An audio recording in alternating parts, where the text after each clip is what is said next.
everybody? Welcome back to the Project Manga Podcast, where we cover Ayashimon, Mission Yozakura Family, Jujutsu Kaisen, Dr. Stone, My Hero Academia, and One Piece week to week.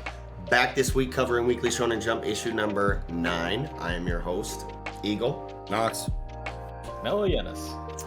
And as always, before we get started, we would ask that you take a look in that description box down below where you can find links to any and all of our individual social media accounts such as Twitter, online communities like Discord, audio listening platforms to consume the podcast on, as well as ways to support the show, such as our Patreon or our online store. Also, while you're down there, slap a like on the video to help us climb up in the algorithms. You know what I'm saying? We need all the help we can get. Also, subscribe to the channel if you haven't already for more fire weekly content. And with all those words said, boys, what a fire week in Jump. No hero this week, but yeah, this shit is crazy. Jump did not, let us down. Yeah, Jujutsu Kaisen and Dr. Stone are like so heavy this week. Dr. Stone, bro. Stony. Yeah, dude. Stony. Well, I think we can go ahead and just jump right into it, man. Chapter 10 of Ayashimon. He did not. Not. This was a slap chapter, man. We got a little bit more characterization and background on Urara and her bond with Hashihime, and just how Hashihime just went through her whole Urara's entire childhood, just reinforcing that fact that your father did not leave you, he did not abandon you, he put you in this situation because he cares so much about you, and he knows the ways other people can take advantage of you to get to him, because of his position in the underworld and shit. So it's out of love, absolute love and care and preciousness that he is doing this to you. Yeah, I wasn't ready to find out that they had never even met or something, or it seems like they existed in some kind of form before they had physical bodies. It seems like their spirits, existed on another plane of existence before coming into our third dimensional space. But how does that work? You wonder, you wonder if it's if it has to do with the yokai respawning system or whatever. If they're just kind of out in the ether over that, it's 10,000 years before they can come back. It's 100. Yeah. 100. Thought it was 100. Yeah. Okay, 100 years. So do they remember their past life? Has she been, is this her second, third, fourth, fifth life? Was she Urara before? Was she the same person? Was she a different one? We don't really know. Yeah, I don't know how do they maintain that same consciousness? I don't know. Yeah, I don't know how any of that shit works. I don't know how reproduction works for these creatures. You know what I mean? Especially if they kind of exist before having physical bodies, and she was Kyo's daughter before having a physical body. How does that work? Yeah, it's tricky because shit.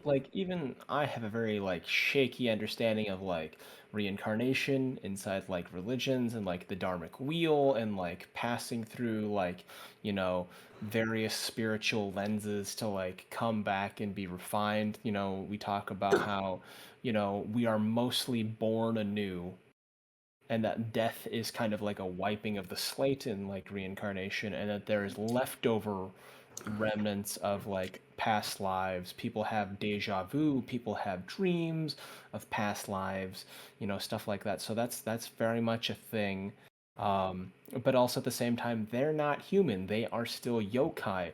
Are they four-dimensional beings that exist beyond the mortal realm? And they obviously do. But I like this idea of incarnations and what it makes me want to ask is how does that Ayashimon yokai reproductive process and system work? Yeah, because it looks to me there's no blood, there's no actual birthing. She's a toddler when it looks like she spawns here as just a small change, 5 or 6 year old, whatever, 4 or 5, 6 year old. And so it makes you it looks like they did some kind of ritual. She's got money around her. It makes you wonder if they actually do a human reproductive thing, or if they maybe take a little bit of each of their DNAs and put it with a little bit of money, and it maybe they need a human sacrifice, a vessel, so to speak. Oh, sure. Yeah. And then Okay. it grabs a certain dormant yokai out of the ether. You know, they're still like waiting 100 years. You know, maybe their 100 years is up, and there's certain ones that can go out and spawn right away. Maybe certain ones that need a vessel with a certain capacity and a DNA with a certain Or potency, compatibility. you know. Older, more powerful ones like hers, the Kitsune or whatever. What did you say it was last week, Mello? She's Nekomata. Nekomata. So The maybe like two-tailed there's cat. more powerful spirits like that lay dormant a little longer because they need a more powerful vessel with more potent DNA, like Kyo's, and they do some kind of ritual and it grabs one of those and brings it in. I don't know. It makes you ask, like, we could speculate for a long time, I feel like, just on how exactly this fucking works, you know? Yeah.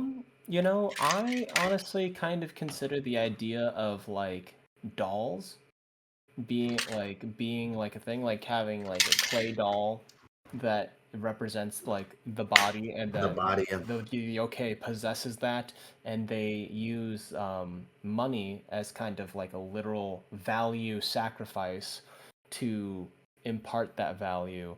And maybe they have to do something like, I'm imagining something similar to like astrologically, like understanding like the right time for certain spirits to that have like they're going to be closer to the world, right? Where the world is like the parts of the universe where they're thin and they can like spirits can cross through. Like that happens all the time in supernatural stories. But I just don't know. I love this scene because it gives me a lot of information, but makes me ask like 5 more questions in addition to that. Yeah. It's wild, and like This it had is. me bugging. This is a very sad, lonely child. Like she's like, yeah, other people treated me like an outsider all my life. Hashihime was really the only person that was like super warm to me, and they were very consistent. And they're like, hey, you are not abandoned. You're fine. You're a good kid. It's just that the world is a cruel place, and your father would rather have you be alive and safe than to meet you. Yeah. And that As is a unfortunate as that cruel is, kindness. it's a cruel reality. It's I a can't cruel wait till we kindness. have like context as to like why this was the decision making for Chairman Kyo, and like just get more information about the world at large inside of Ayashimon, to where we can connect the dots and go, okay, this makes a lot more sense now that we have this. Yeah, I can't wait to get the nuances. I feel like it's fairly easy to assume, like, obviously he's the daughter of a really powerful person in the underworld, and it's a commonly known, you know, I guess, saying that like attachments in that industry, in that field of work, will, Our weakness. you know, they create weaknesses and they create problems, and there are ways to get to you. You know what I'm saying? Like if you got a wife and kids, that's the easy nap them up real quick. Now you're you're flustered. Coming, they got you. You know what I'm saying? The world can, 007? yeah, the world can be pretty ruthless like that. But like at the same time, it's like it feels like it kind of operates under something that feels akin to a monarchy. You know what I mean? So like there's more nuances to it. Yeah, like if that's the case, then it's like, wouldn't you want your, you know, your seed kind of like coming up next to you for like inheritance purposes or like heir stuff? You know what I mean? Like why? Like if she was a boy, if she was like a son, would it be like handled differently? Like is any kid of Chairman Kyo going to be hidden away like this, or is it just Urara? If it's just Urara, is that because she's female?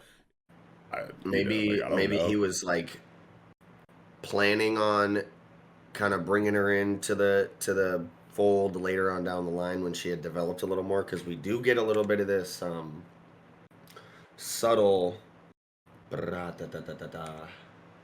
time changing. No. Differently. On page Bop 11 right here, we get another little subtle flashback. The power held in this blade is enormous. Were you to release it as you are now, you could contain it for a little more than a minute, and it'd leave you so tired you could do nothing for 3 full days. You must think very, very carefully about when and how to use it. So that kind of implies there was a little bit of training going on as far as like the powers. You know, she was kind of teaching Urara, you are a yokai. You have these powers. You draw this blade, you're about to turn into a big ass, badass cat. You know what I'm saying? So Yeah, I don't know about like maybe once she was more powerful and could handle that form and like do her thing later on down the line, maybe he would have brought her into the fold when she could handle herself and he didn't have to worry so much about it. yeah. That's all stuff we're just gonna have to speculate on until we do get that clarification later on down the line. You know, The big questions that I have are like, did Chairman Kyo kind of exile Urara just because she was his daughter and because that's just how fucked up the world is?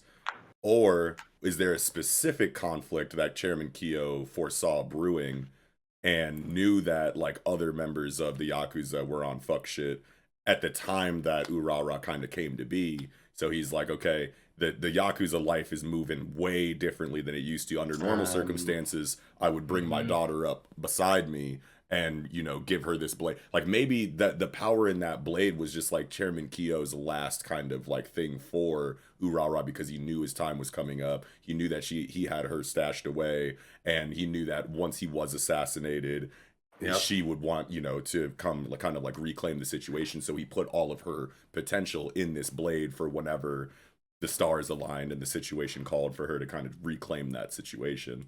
I want to say you almost hit the nail right on the head there. That sounds like really good to me because like she wasn't that old when he died, so like he might have saw things moving in a different way in the underground, yeah, and like known he was probably about to get assassinated before she was old enough to you know, to defend the throne or whatever, or to take over and be a formidable head in that underground world. Mm-hmm. So yeah, it could have been his foresight in that aspect. He's like, okay, I'm gonna just tuck her away because I know I'm about to get assassinated in like 6, 7, 8 years or whatever. Right. And I'm gonna just let her develop with Hashihime, and this will get, you know, it'll be bad in what's the name of the city? Kabukicho. Kabukicho for a while, but she gonna come back in and get it right. Yeah. You know, child figureheads in most like monarchies and other things is pretty common. Like you hear stories all the time. Oh yeah, the king died and he left behind a young prince that was only 3 years or 5 years old, and the viceroy or his uncle or the vizier of whatever station was the ones that had the real power behind the syndicate and just used them as figureheads. So like he's like, yeah, no, if I keep you with me, I would be happier, but betrayal is brewing. I can hold it off for as long as I can, but I can't hold it off forever. Right. Mm-hmm. And if you're near me, those people will definitely use that proximity to earn your trust, have another avenue of killing me, and then just using you as a puppet. And that's no life for any child. Right. Mm-hmm. Yeah, straight up. Man, when Dopo fucking came down like woo, like All Might against Nomu and shit, came down like bow. Yeah. Put the mask on. He did the Iron Man landing, dude. Yeah, straight Do up. we even see like? I don't think we see. Yeah, I don't think we see like because I think he got interrupted. He got interrupted by Hashihime. He never. Yeah, which is good, I think, for the series that we don't, because that keeps that suspense there. You know what I'm saying? Like, what does it look like? Yes. God damn it! I love when authors can like save really cool shit, and kind of like give you breadcrumbs like leading up to it. Because it's like I think about like writing comic books all the time, and it's like I don't know if I would have the the patience to slowly burn into a big payoff. You know what I mean? Just give them all the tight shit right away. The reserves, yeah. Just like how do you reserve all that stuff and still feed that out and be able to like spool it out, keep a good grip on it without getting overexcited about like the cool stories that you have. Shouts out Control. Shout out Control, man. Yeah, restraint. You gotta send me some more raws, bro. Hey, man. We'll talk about that. We'll talk about that off camera. All right, bet. I kind of want to talk a little bit about Hashihime. Yeah. A little bit. So I was doing some research on like the actual Hashihime yokai. Yeah. She's nicknamed the Lady of the Bridge. Her habitat is like really old bridges. In times of war, locals would pray to Hashihimes. There's multiple Hashihimes apparently. So like there's Interesting. the Hashihimes of different bridges, and so like if there was wars, you know, people would go to those bridges and leave offerings and pray for them to like be protector spirits. And there's a story that involves Abe no Seme, the Amyo sorcerer, that Oh, there was a woman who found out that her husband was cheating on her, and so she swore revenge. She contacted a demon, a yokai, at like 2 in the morning, the hour of the ox, um, and was like told to do this, do all these things, and she was told to like put up her hair in like 5 horns and like wear red, paint yourself red, and like gain immense power and like destroy her ex-husband basically. And Abe no Seme basically was reached out for help by this guy, and he's like, I'm gonna be destroyed, like. And so what he did was he took 2 paper shikagamis and then like made them look like the pair. And so the the newly like born Hashihime yokai, she had become a yokai in her pursuit of revenge, um, like in her jealousy, destroyed those things, and then realized that like, oh no, the sorcerer's here, I can't get to them in time, and like disappears and runs off into the woods. hmm. Um, and that makes me wonder because like it's interesting because Dopo shows a lot of jealousy, and then Hmm. Hashihime traditionally is like a jealous spirit that like doesn't even like other people like mentioning different bridges, like Oh, praising other wow. bridges that aren't there. It's But my I like bridge or the no bridge. No motherfucking bridges exist Golden except State's this one. best bridge, The only bridge. It's the only no. bridge. But I kind of like that because Yeah. of her like position initially as like a guard between like A the guard, yeah. outside world and the Kabuki-cho, being a bridge. She is literally a bridge between Dude, yeah. Urara and Chairman Kyo. Nice. She's like Yeah. doing all these things, and then also I wonder if because eventually she's gonna die. I assume so because she already got smoked by Dopo once. She was held hostage. Like I don't think she's going to hold very well against Dopo with reinforcements This coming. feels like death at She the end of died. the No, yeah, chapter. she died at the end of the chapter. You see the coins fall. I don't know if Yeah, that's like I feel like it's kind of ambiguous on purpose. It's definitely easy to it's like to blood. assume that it's definitely implied, but it definitely doesn't have to be a death. But I think we're supposed to think that it's death, right? Yeah, So it's like I bleeding don't know. life. That Yeah. would make me ask: have we ever seen a situation where like the coins come out of like their When you open don't wounds die. or anything like Mhm. that? Hard to say because I don't. Maruro tends to I one-shot them. Right. Yeah. I personally don't remember, but Yeah. I don't know. I thought I took it as like, yeah, she died. So did I. Yeah, I'm And pretty I'm pretty the sure she lore you died. just put forward Yeah. to me solidifies it because Yeah. like, man, the lore you've been putting forward in these past episodes, like about these yokai and the history of them and how it ties so well into the fucking characters and the role they play within these fucking plot lines, dude. Yeah. Like Yuji Kaku, man. Yeah, he's been going Fuck, crazy with this shit. dude. Yeah. This shit is so well written, It's like one and thing that it I knew like that I all was like this lore ties in so well. It's like Hmm. it's so awesome for me to read, and I love listening to you, explain the lore and how it ties in because I am a big fan of like, that Eastern lore. I love It's that. just so much fun. yeah. But that makes me also wonder because there are multiple Hashihimes, will Urarara like because she's got one carved horn, right? One dagger's already like powdered up to this max. Are there more carved horns? Is there 5 carved horns? Is she going to become a new Hashihime and like have her revenge on Dopo, that kind of thing? That could Who be interesting. Oh, and wow. then with the Amyo Bureau later on, is this foreshadowing that the Amyo Bureau might like try to pull a fast one on her later on when she's at the height of her power? So you never know. You never know. I Yeah, think yeah. that might be an interesting take, but this is a brand new series. It's really hard to predict where things are gonna go. I'm really looking forward to it. Yeah, same. It was a really like the art in the chapter was like really good for me. I like when you got like multiple pages that are just like dedicated to a single panel with like no dialogue, no text, like no Yeah. sound effects. That always makes chapters feel a lot more cinematic to me whenever you just like page turn into just like straight art. You know what I mean? That page 12 page turn was Yeah. fire, Like bro. page 6 too. Yeah, page 6 too is like fire to me too. Like it just felt like a movie, just like the composition and just like the flow of action and the illustration, and then like page turning into just like, you know, the fucking action angle jumping away from the building with the explosion behind you type shit. Just like felt super epic to me. Made the chapter feel like so much more epic. And then of course the page turned into 12 with Hashihime, you know, transforming into her yokai form behind Dopo as he applies the mask. Like that's such a cold shot, bro.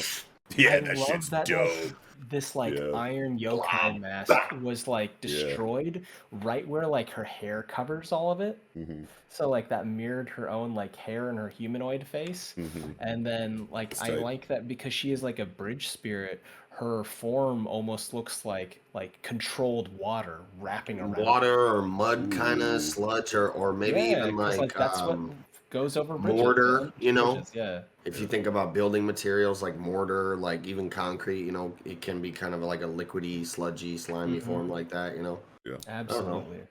I feel like it's like water and mud and that bridge troll, earth troll, you know what I'm saying? It all fits, it all, you know. And that's one of my favorite things. Like when we were doing our like first impressions, like one shot review of chapter 1, I think I remember talking about how like I'm so excited to see how Yuji Kaku uses, you know, history and mythology and like folklore and ties it into his narrative and his characters, because he's just so good with that inside of Jigo Karaku.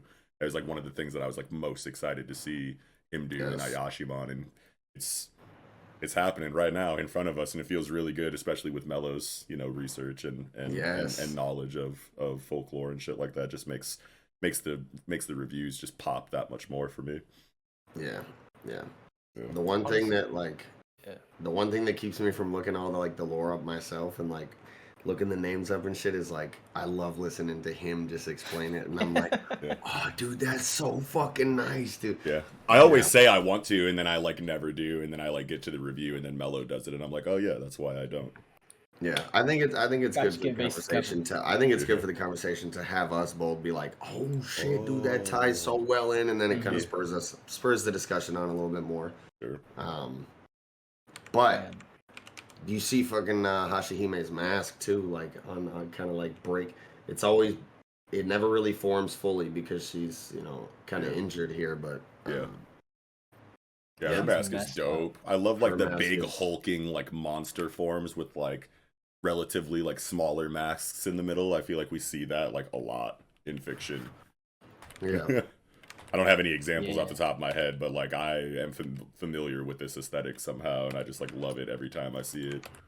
I like it. It's like, you know, like the super suit, but she's just like, I just see her like a little face just sticking out, just like hello, because it's like like when her face is sticking out, it reminds me of this one painting of Lady Ophelia from Macbeth, where she's like this girl like laying backwards, like her face sticking out of the river, where she's drowned in that movie. I mean, that movie, the play. The play,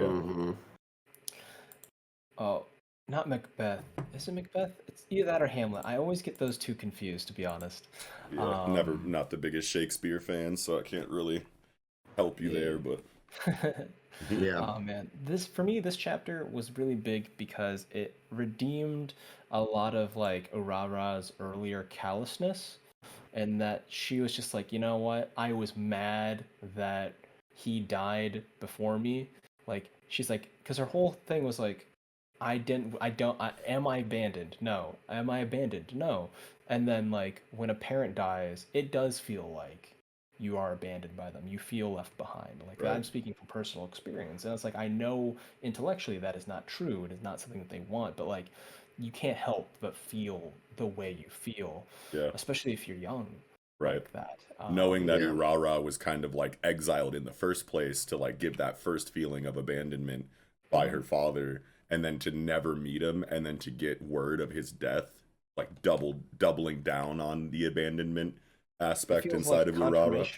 Yeah, it just gives her pathos, you know what I mean? That she that makes us just stick more to her character, gives her more depth, you know what I mean? Which is so important in the earlier chapters to execute it this this well in your dude or just any of your main main team characters this early. I really feel a connection to Urara at this point. Kakuyuji has spent a lot of time on her character instead of Maruo, which is good in my opinion. I feel like I prefer this right now for a story like Ayashimon, like I've been saying in other reviews. Like, I mean, Maruo's like really easy to like, you know what I mean? He's got the meathead shonen MC formula. You can let him cook in that lane for a while you build up Urara, just masterfully the way that Yuji Kaku is kind of doing it right now. It's like just mysterious enough while still giving you like just enough little bits of information to let you attach yourself to her.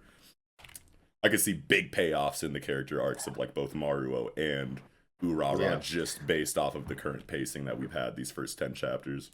I think you can argue that better people. I think you can argue that like they're like tandem MCs. Like, I don't know, you know, Maruo's dream is to be the shonen MC, and like she's the impetus to that in a way for his story, but like other than that, the story is entirely centric around her, you know? So, you know, I don't know. Until we get a little bit of more lore, maybe around Maruo, maybe his parents were kind of from a bloodline that was in the past, you know, involved in some of this powerful human blood, you know, power system type shit. Yeah, maybe both of his parents are like completely different characters, and like this dude who abused him his whole life just isn't even biologically related to Maruo at all. And there's like or maybe his mother, because we did see his dad, and he was supposedly kind of a piece of shit. So well, that's what I was saying, is that like maybe that's not his dad, is what I'm saying. Yeah, like maybe that dude was just like his guardian for whatever reason that we'll get in the storytelling, and both of this dude's parents are like cold-blooded underworld people. Either that, or, you know, maybe his mom was a cold-blooded underworld person because she wasn't around. Yeah. Maybe she either left or died early on, and it could be nice, not juxtaposition, but kind of contrast to the typical shonen MC situation we see, where the dad usually leaves and is the one that spurs the MC, you know, on as far as their power growth and stuff like that. Could be a nice contrast to that situation, where if it was Maruo's mom this time that was the one, like that was the Gin, the Gin freaks, Gin freaks, so that could be cool. You know? That'd be dope. I definitely feel that like Maruo's mom is a Marabito. Was removed from the picture for whatever reason. He's raised by a regular human. Regular. And I like that contrast already, where like, because like I feel like Urara and Maruo are like deuteragonists for sure.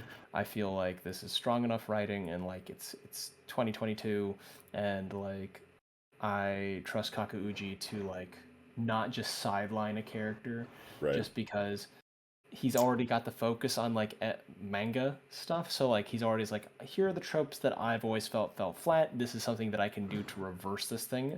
It's almost like I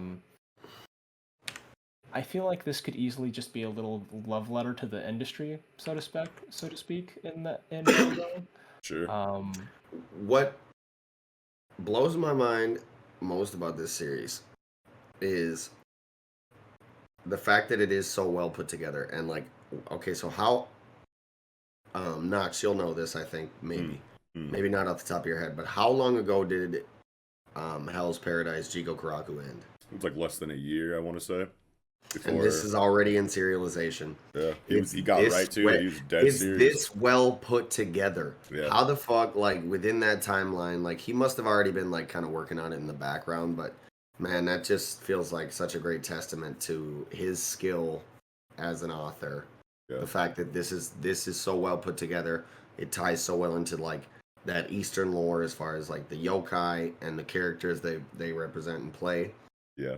It's just like, man, Yuji Kaku, man. It's always a question that I have too, like, you know, whenever I'm reading a new series, it's like, how long, you know, has the creator been like waiting to put this story out? You know what I mean? Is this just like the next project for him after Jigo Karaku, and he whipped all of this together, did all the research and got it ready to go, took no breaks after Jigo Karaku and just established this story after the fact? Or is this something that he's been thinking about for, you know, even before Jigo Karaku don't they need ended, or even before it started? Who knows? Yeah. you've watched a lot more of the Manben stuff, or whatever, just Yeah. content on that industry. Hmm.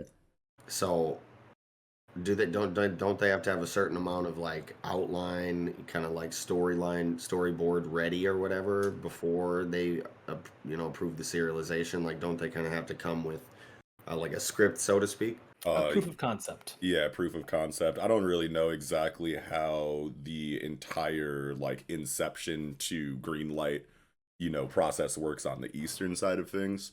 As like that, like I can answer questions like that all day when it comes to like Western stuff. But like in the East, it's a lot more hidden from Western eyes. I want to say, as far as that information goes, it's not as readily available. There's not a whole bunch of content, at least that I can find, that kind of gives you like hard data in regard Details to that, hard details to answer those questions. But like yeah, it's probably like very similar still, just to like any kind of publication line that's inside of this medium, where it's like, yo, I have an idea for a thing. Big boss, you know what I'm saying? Together. Yeah, like you go to like the board meeting and you like just give them your pitch. You know what I mean? I don't know if it's multiple people pitching. I don't know if this is just a personal reach out to like the editor in chief and go like, yo, I got something cooking, I want you to look at it. I don't know exactly how it goes, but you definitely do have to have some kind of substance when you pitch the idea to whoever makes the decision to let it go. Yeah. I feel like it's one of those ideas that was probably in the back of his head for a very long time and has just been like, I've had a couple draft versions of this, and Hell's Paradise worked really well. Maybe I can really, put my baby in the spotlight. Yeah. It does feel like, really well prepared and thorough and like thought out, and like this has been like just the way that it's composed and the way that it all feels really good right away. Like there is a very clear plan here that it almost feels like he was like from. Yeah. At the end of Jigo Karaku, he's like, man, Nick, yeah, this is tight, but like y'all ain't ready for this. Wait till you see my next shit. Yeah. Yeah. It's like, I have an idea that's close to your heart, and you're like, I always want to bring that back, but maybe this isn't the right time. Like there's like it's even like something as simple as like one of my buddies plays D&D a lot, and he's like, yeah, no, I've got a couple ideas that I really want to do. I just need to find the right players to like really make that story shine. But otherwise, until then, I'm going to put this story because I feel like these people will vibe with this and connect with this idea better. Yeah. And it'll be a better game experience for all of us. So I feel like this Ayashimon is like that kind of idea where it's like, yeah, I've been sitting on this idea for a while. Yeah, it's like Jigo Karaku was his Yu Yu Hakusho, and like now Ayashimon is the Hunter x Hunter. That's like super wishful thinking, obviously, whenever there's like a second manga coming out by like a really well-received mangaka who had like a really successful previous work. You always go like, oh, like I feel like we make that joke on this review like a lot. It happened a lot more when Kiko was still around, but we've definitely like said that kind of shit before. I mean, they've got the experience and they're just going to get better. So like I assume that like stories like that are gonna get better. It's like how Horikoshi used revived Gang Orca in My Hero Academia because he loved having him as like a main antagonist in one of his prior stories. Yeah. But to kind of to tie things back into the chapter here. Yeah. Hashihime's sacrifice here at the end of the chapter was like super moving for me. I wasn't ready for that. Like if she really did die here, like that's crazy for like I was not like I thought Hashihime was gonna be like squad type shit. It's crazy. Yeah. It's crazy. I took it as she died like bona fide, so we'll see how I'm open to different possibilities going forward. Like if she's gonna be held hostage, there might be a Hashihime rescue arc in the future, but I took it as like she died here, and like I said, after the explanation of lore from Mello, like that solidified it even further for me. And like after talking about this chapter, discussing it with you guys, kind of thumbing back through it, seeing it again, makes it even more moving for me. And so I think like Hashihime's out of here, unfortunately. But well, you just raised a really good point though, because it's like Dopo says, like I don't give a fuck if we start a war with the Onmyo Bureau or any other syndicate or any other area of the faction alliance situation. He said I don't give a fuck about none of that. I'm killing her right here. And Urara does escape. So like if Dopo is really that big on making sure that he neutralizes this Urara threat as soon as possible, why not keep Hashihime alive for a hostage kind of situation to bring Torture Urara server. back into his like, you know, area of influence, you know what I mean? But I think that would be weird though, because he has kind of already dangled Hashihime in front of Urara. What is this, like the second time that she's been like tied up like while he's talking shit to somebody, you know what I mean? It's like, how long is Hashihime just going to be bound and gagged and like used as like a, you know, like whatever, you know what I mean? Like, yeah. I like the sacrifice. It's very noble, especially since she kind of represents like the old school Yakuza kind of thing, where it's about like loyalty and duty and honor. Like she refers Urara as her precious charge, like genuine affection and like the old school methodology, which Dopo is definitely not playing by. He's a new school rock and roller type gangster. yeah. And I really like it. I would be saddened, but I would understand if Hashihime is kept at the brink of death and turned into a gallery piece. He do be liking to do that. He do be liking be that. on that kind of he shit, do be on that man. bullshit, Because he would be like sussy bussy ass sussy bussy. Oh no! Because he'd be. I hope no one clips that. Clip it. Anyway. No. Yeah, you I'm say it and it alive. just becomes reality. It's the internet. Yeah. What have I done? I am inevitable. Was that a bad thing to say? I don't know. Oh, it's just bussy worry is about just it. like a funny. I'll explain to you when term you're right older, now. Eagle. Yeah. That's a weed word right now. Yeah, bussy. Yeah. Yeah, New glizzy. we don't got it. Yeah, we don't got to spend too Don't much worry time. about I don't know on about it. I guess I'm not familiar with the trends. It's just like Twitter stuff mainly. Just Urban Dictionary it on your own Yeah, time. it's fine. starting to seep into the other social media apps, but like I Mhm. definitely feel like the bussy comedy started in Twitter. Yeah, Yeah, well, I it's apologize if stupid. I offended It's anybody. stupid. No, it's funny. definitely not like an offensive No, thing. my It's sweet just summer like child, yeah, it's yeah. Anyway, no, anyway, That's about all I But have I for like Ayashimon that, this week, I think. yeah. Yeah, because like Dopo's so furious with her escape. I Yeah. don't think he's gonna let her off easy. Either he's gonna kill her in a blind rage, or Yep. he's going to make her suffer for an immeasurably long time. And the longer the series goes without seeing her again, Yeah. that amount of suffering is just gonna be like that much more heartbreaking. Yeah. Straight up. That was That's it. I agree. That's all I Yeah. got. But yeah, I'm good. I'm good on Ayashimon too. Yeah. All right, bet. All right, well, with that, I think we can go ahead and jump right into chapter 115 of Mission Yozakura Family. Mission 115, Yozakura Film Festival. Love this chapter. It was Yeah. so cute. This was like- another wholesome, feel-good chapter for sure. I like it because it's like when you.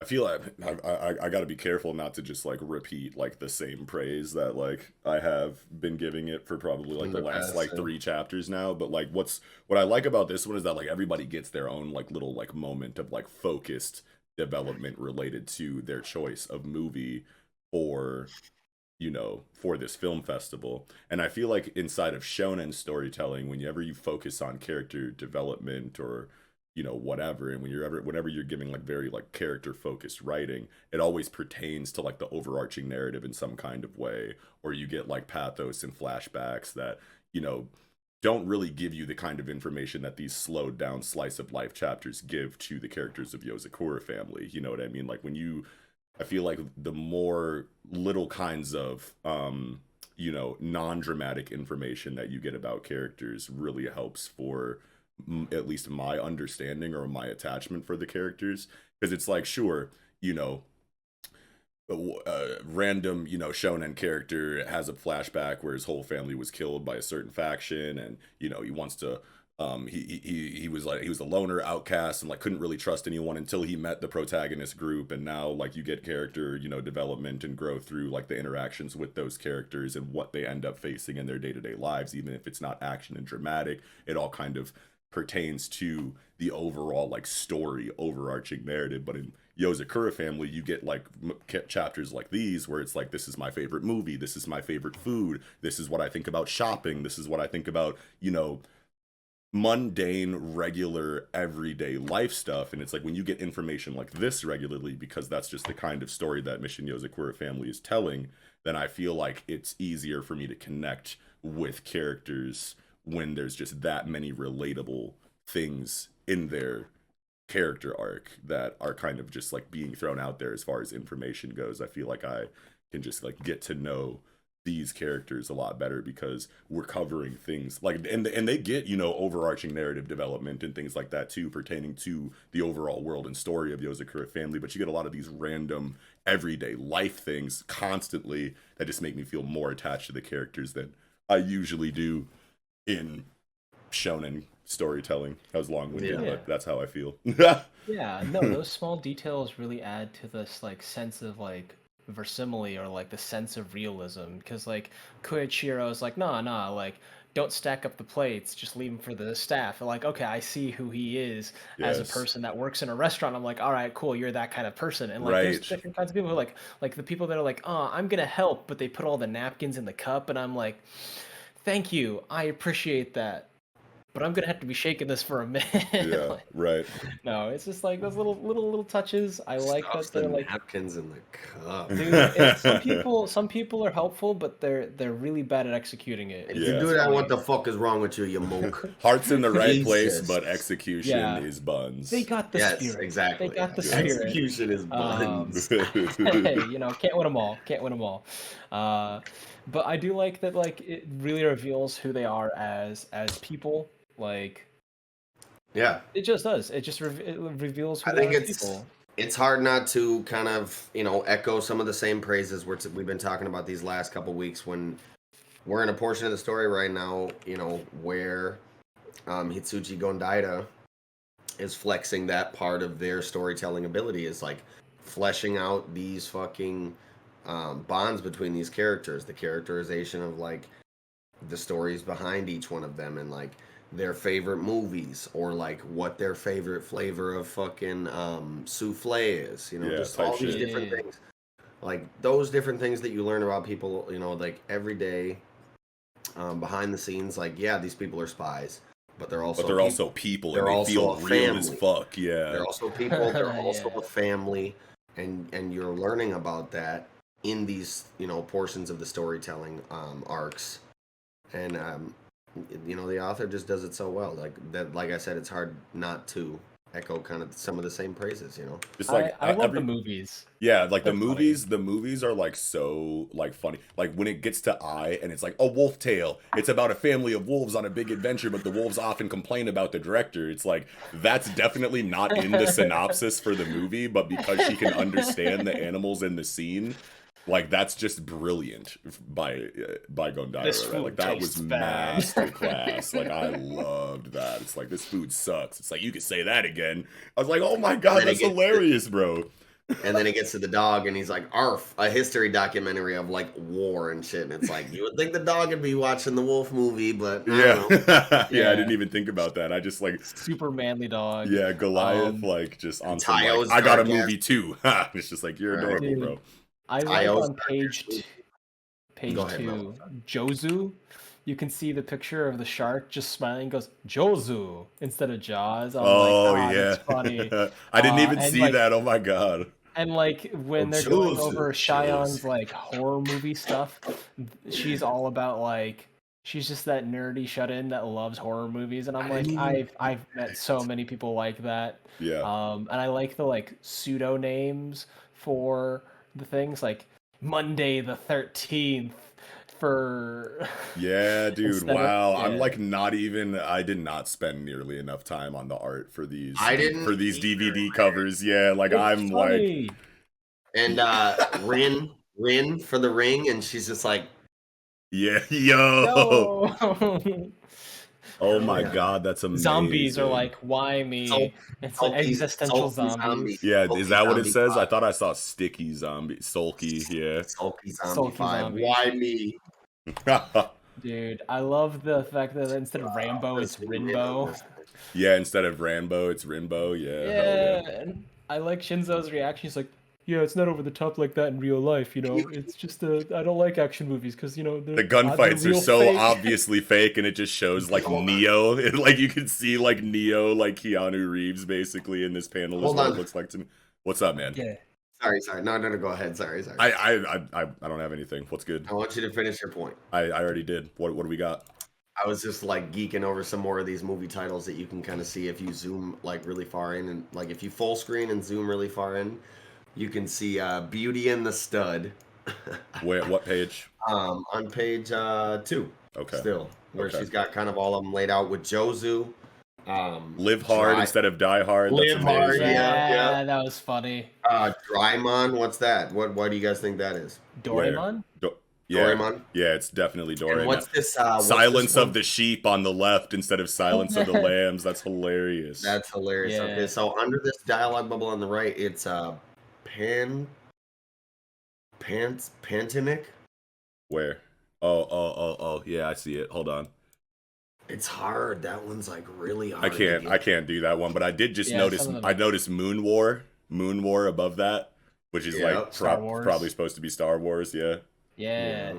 Yeah, that's I good shit. like- I have no Funny idea ass what that shit, other man. one is that we were just talking about, but yeah, no, I'm Yeah, so if anybody glad. was able to decipher that one, let us know. Yeah, I'm glad that we took some time to actually like talk about that because I completely glossed over that entirely. I did too, and I live reacted to the chapter. That would have been a funny ass moment, you know. We got it here. Oh man, I like that Shinzo is a big fan of like kids movies. Like it looks like Meow Meow Story 3, and it looks like Paw Patrol, right? Like it looks like that kind of show. Because like the little half masks on the cutesy animals and stuff. But I like the Abashiri and the Blizzard one. It's just like a very classic movie. I'm a sucker for that kind of stuff. Yeah. Hell yeah. Guy looks very sullen. Stoic. It's one of those Ken Takakura movies. Oh wow. Yeah. Type Oh my shit. God. Oh my god. Yeah. I love the Mutsumi and Tayo stuff. Obviously, that's like the main focus. Yes. Once you get all of like the the initial like focused, quick and straightforward. All the other siblings do their movie in like one panel or like two panels, and then obviously we get some extended panels for Mutsumi and Tayo. And I love just how much the movie that Tayo chose ties into their actual real life relationship as far as like what they're dealing with in their lives as a part of a spy family that's constantly under pressure, the number one spy family, you know what I mean, that's constantly under pressure in the underworld. You have this huge overarching narrative building up with Tsubomi and Momo, and they talk about that. It's like, yo, this reminds us a lot of our life because these two characters are in love and they're loving each other through this outside external force that's taking their lives away, like slowly but surely in the background. And even though this like poisonous cloud that's killing them is a lot more like direct and active in their overall like health of the characters in the movie, like that still kind of reflects back to Tayo and Mutsumi because like they are constantly under the pressure of assassins and other kinds of assailants and other kinds of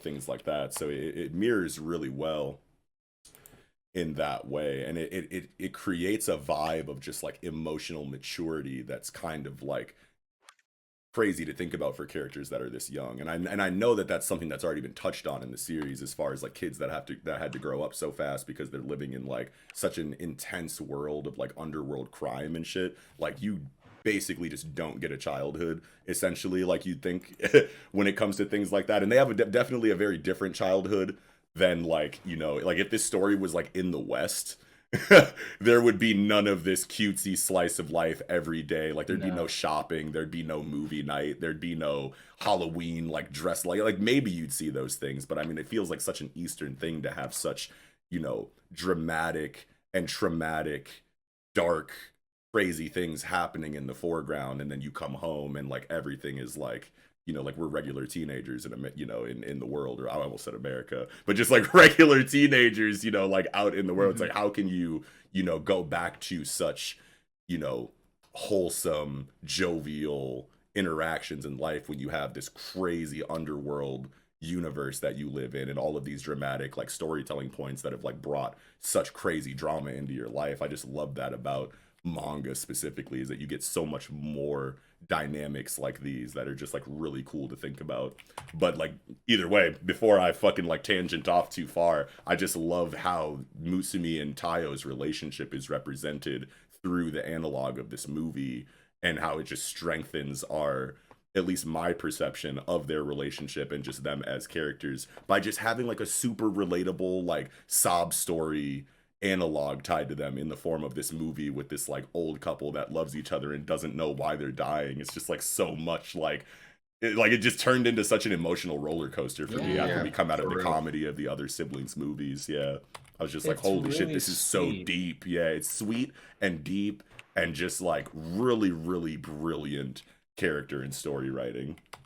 Yeah, I agree. I like the way that Mitsumi frames it as a way of like, because she's probably the most grounded out of all of them, to be honest. And I really like that phrase where she's like, they accepted their fate, they encouraged each other to live life to the fullest and held on until the end. That was their own way of fighting. Because it's so difficult, they did all they could to enjoy every day, just like us. And I feel like that's a nice message that can be broadly applied to like anyone, everyone. I mean, everyone's going through their own thing, so like this is a good message to have in there. And I like that double spread on 1617, and it just looks so soft and idyllic, and I was like, oh, look at those kids. Yeah, that double spread, I was like, as soon as I turned the page into that, the first thing that came to my mind is like thumbnail. Like boom, bingo bango, like perfect thumbnail, just like Mutsumi and Tayo together. Such a moving double spread, like just the art in that, you can tell that's a panel that Gondaira spent some time on. Yeah, he cracked the knuckles. He said, let me do it to him real quick. Yeah, dude, like I'm gonna make them all wistful. Shit. Another thing that's like great about like just the movie aspect of this chapter is I feel like that's just such a good it was just such a good decision to make as far as like deepening the understanding of the characters that we have, because in the real world, like myself specifically, I don't know if this is true for you guys, but like I for a long time in my life like looked to movies, you know, to find, you know, resonance, you know what I mean? To like, I was constantly saying like, oh my God, this movie is just like my life right now. You know what I mean? Like all throughout high school, there were like 3-4 movies that I just like clung to as like literal, like fictional representations of my life as far as they're like, it was like V for Vendetta, like Lucky Number 11, like all of these like just comfort movies that I just like kept watching like over and over again. Like I was just so attached to them, and I saw so much of myself in them, even though, you know, like at surface you're like, there's no way you lived a V for Vendetta life. Like no, absolutely not. But like these movies and their themes and their messages just speak to me on a level that makes it feel like, you know, like I would like the movies were made for me, you know what I mean? So like, and I feel like a lot of people, you know, feel this way about movies in their life, especially when coming up around this age, you know what I mean? So having this chapter be dedicated to, you know, the siblings and just characters in general and the movies that they chose to represent themselves in this chapter, I feel like is like almost metatextual in regard to like how people look at movies in their own lives. So that's just brilliant for character deepening storytelling. Absolutely. There's one movie. It's called The Brothers Bloom. It has Rachel Weisz, Gringo Kikuchi, and Adrian Brody and Mark Ruffalo, and it's about two brothers who are con artists, and the older brother organizes these elaborate cons and gives his brother a role to play because the younger brother doesn't like himself, doesn't have confidence in himself, and feels like he can only get the things he wants by performing a role, acting the part that he wants. And that was something that like really resonated in me with my youth, and it's one of my absolute favorite movies. It is very influential into like my way of thinking. And like initially when I was young, I didn't read it into it very well, and I was like, yes, I'm unliked, so I need to be something else. And then as I got older and come back to that movie, it's like, you know what, self-acceptance was actually the real meaning of that movie. And that's funny that I totally missed that as a kid. You know, and it's just like, it's funny how your appreciation for that, like certain movies grow with you. And like, no matter where you are in your life, certain things will still resonate with you on different wavelengths. Absolutely. Yeah, that's definitely fact. I'm mad that we didn't get a movie for Kyoichiro. Like, you're such a fucking like cool guy. Like, god damn it. Like, lame ass. Like, we know it's 007. Yeah. We know it's 008. We know it's 008. Yeah, whatever, like the pseudo, Whatever like copyright infringement dodging version of it is. Yeah. Nope, it's my sister's the keeper. song of music. Not my sister's keeper. Yo, The chill. hills are alive That's hilarious. with the song of music. Nah, dude, my sister's keeper. That's a banger. But I totally thought like that makes all the sense in the world. Like James Bond movies for Kyoichiro. Like somebody's got to have the spy movie. So You know what I mean? cheesy. He's Yeah. afraid to admit it. He's You know, he secretly loves living this spy life. He's Yeah. geeked out. He's like, I'm 007, bitch. he wears a suit every day, casual like. Okay, Right. he's totally about the 007 life. Yeah. I'd like to get on that. Shit. Hell yeah. I want to get to the point where I got enough suits to just wear one every day casually, like different suit every day. Yeah. Now that's when you're floating for real. You got a That's when suit you're every day of the floating. week, and then a couple Suit weekend every suits. day. That's the time. At that point, I'm walking on down the street. I see a quarter on the floor. I keep walking. Yeah. No. I'm like, no laundry day for me. I got dry cleaning, baby. It's a shark skin. Fuck you, Man, thought. them rich motherfuckers, they be saving every penny they want it. Even if they gotta have a motherfucker like, hey, pick that up. You know what I'm saying? Pick that up for me. Yeah. Oh man, Jarvis, pick that up for me. dude. Not Jarvis. Kengo just being thirsty Jarvis, on I don't know. me is Alfred, hilarious. yeah, Alfred, I don't know. Yeah. That's hilarious. Kengo's funny as hell. You think Batman would tell Alfred to pick a quarter up for him? Hell no. Well, I mean, would be I don't like- fucking know, dude. Alfred's so legit, he would do it without unprompted. Yeah, it's almost like Batman doesn't need to ask Alfred for most Alfred things. You already know Alfred would pick the quarter, like Bruce would walk by the quarter. Alfred would pick it up and be like, you know, kind of woke boy, a fuck. I don't know. He would say some tight, like, What is that accent? Oh, I guess. I don't know. You could, the yeah. British, you know what I'm saying? Because of fucking Dark Knight in the Dark Knight trilogy. Yeah, they that was had, my favorite Alfred that I've ever seen. In a movie what was rendition of what was that Batman. actor who played Alfred? Michael Caine. Michael Caine. Thank you, Mello. Fucking Yeah, The that was- trick that is, was the good. reason I remember that so well is because if you say the words Michael Caine, you're saying Michael Caine in Michael Caine's voice. Michael Caine. Now, Mr. Michael Bruce. Caine. Michael Now, Caine. Mr. Bruce. You know, he would say some like tight, like enigmatic, you know, stoic, poetic, you know, Some men just want to see the world. philosophical shit about it. Like, you can't be passing this shit up. You know what I'm No, saying? he'll Like, grab that quarter and be like, I can't avoid these. This motherfucker ain't paying me nearly. Nah, you know Alfred is fucking No, Alfred is paid. bro. Alfred is paid. Alfred is paid. I gotta take my Bruce shots whenever I can. Yeah, fuck that motherfucker. Mr. Bruce, I've been saving Nah. every quarter I've ever come in contact with so that you have this jar and go on vacation. Just crack it open. So, Holy shit. Because I think- time I is don't money, know. and I've treasured every second with raising you. I think that's I don't about know all what's I had for Mission Yozakura family this week. Though. Yeah, I think I'm good too. That was a beautiful chapter though. I fucking Shout love out to Taiyo bad and singers Mutsumi. like Mitsumi. That's it. Oh my god, yeah, that's right. And then it like goes back into like I love how that's just like a joke in Mission Yozakura they family will is wait that like the entire time. it's just like it feels so like it's just so brilliant to me because it's like Mutsumi is like obviously like best girl, protect at all costs. Like you don't want there to be like any kind of like, you know, not flaws, but just like you would think that you would build a character Yeah. like that up to be like angelic and like flawless, you know what I mean, for the sake of the world that they love live that in and she's how not. flawed the characters around her are. You know, or not flawed, how flawed they are. I gotta stop using that word, but like there's just like everyone else is so quirky, and like you were saying, Mello, she's like the more grounded character in the cast, you know what I mean? So it's like you have that coupled with the fact that it's best girl must protect type shit, like literally baked into the narrative, and then you give her, you know, the character trait of just being a fucking atrocious singer, and that's banshee just at the karaoke so night. funny to me.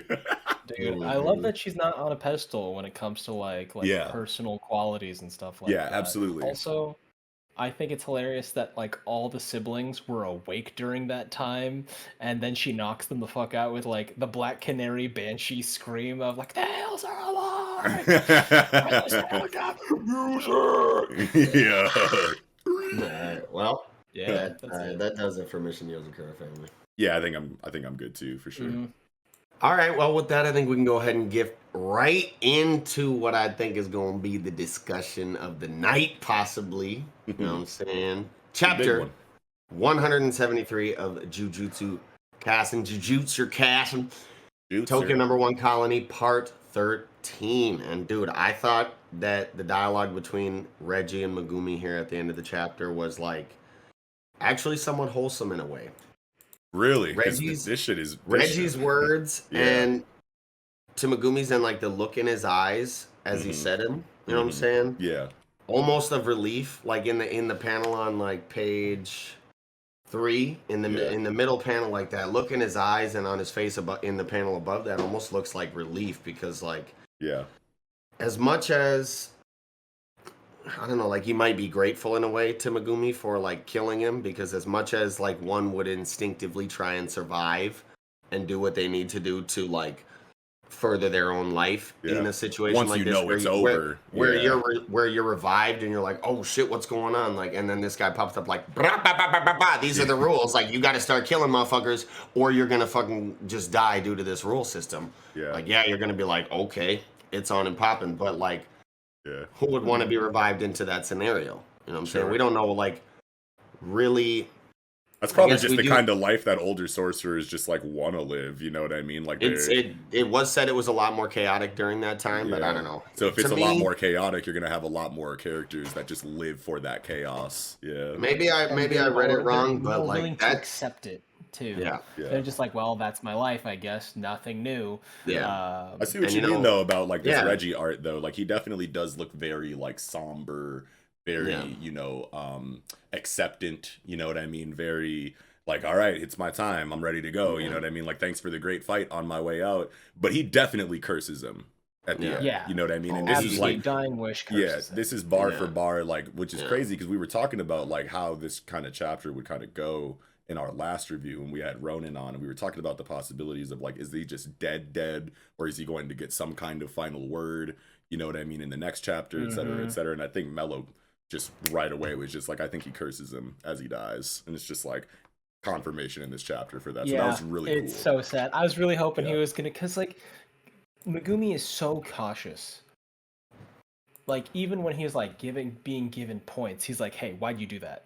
I don't trust you. I don't care if you're dying. I'm gonna keep my distance. I'm gonna stay alert. And then he overlooks the idea that his dying breath is cursing him. But like Reggie is an old school sorcerer. He knows the game a little bit more. He knows the game. And he said all sorcerers are con artists. So like the idea of him saying, like, consider it a good deed before death. Right before he dooms his life. Right. So like even if Megumi was skeptical, it's like consider it a good deed before death, and now all of a sudden like maybe Megumi's like, all right, maybe I like stand here and like hear what this dude's got to say for his final moments since he's being so cool right now. And then Reggie's like, get cursed, bitch, and you're like, no. Yeah, exactly. That's what I think happened. Yeah, straight up. That definitely could be a possibility. Like, he might still be lying about Tengen. Oh, because his name is Reggie Star. Remember the Star Vessel Society that worships Tengen as a god? Oh, wow. I didn't even think about that. I just thought of it as like a play on words for like register. Oh, I like that even more. It could be either one of those in my opinion. A little bit of both. Why not both? But that's tight though, because it's like, Star Plasma, dude. Yeah, because I was feeling kind of that kind of thing. I didn't even think about that's insane. I didn't even think about that either. It was something I thought of this morning when I was like fucking around on Twitter. And I feel like he's one of those guys. And also, they were talking about how the angel is in a different colony. Like Tengen said that that Angel Kurusu was in a different colony, but they're wrong. So was Tengen A, wrong, period, just misinformed, or B, misinforming them on purpose? Wait, what are you talking about? Wait, hold on. Tengen already... Oh, yeah, that's right. When Angel Kurusu was originally... Like, hey. Yeah, that's right. He was like, she'll be in Colony 2, right? And so they go to Colony 1, And so why is she here when she goes to get him? I may be wrong. If I am, let me know in the comments because I do want to get it straight. But like this is the vibe I'm picking up, and like all sorcerers are con artists. Reggie is giving him a cautionary tale without actually telling him what's going on.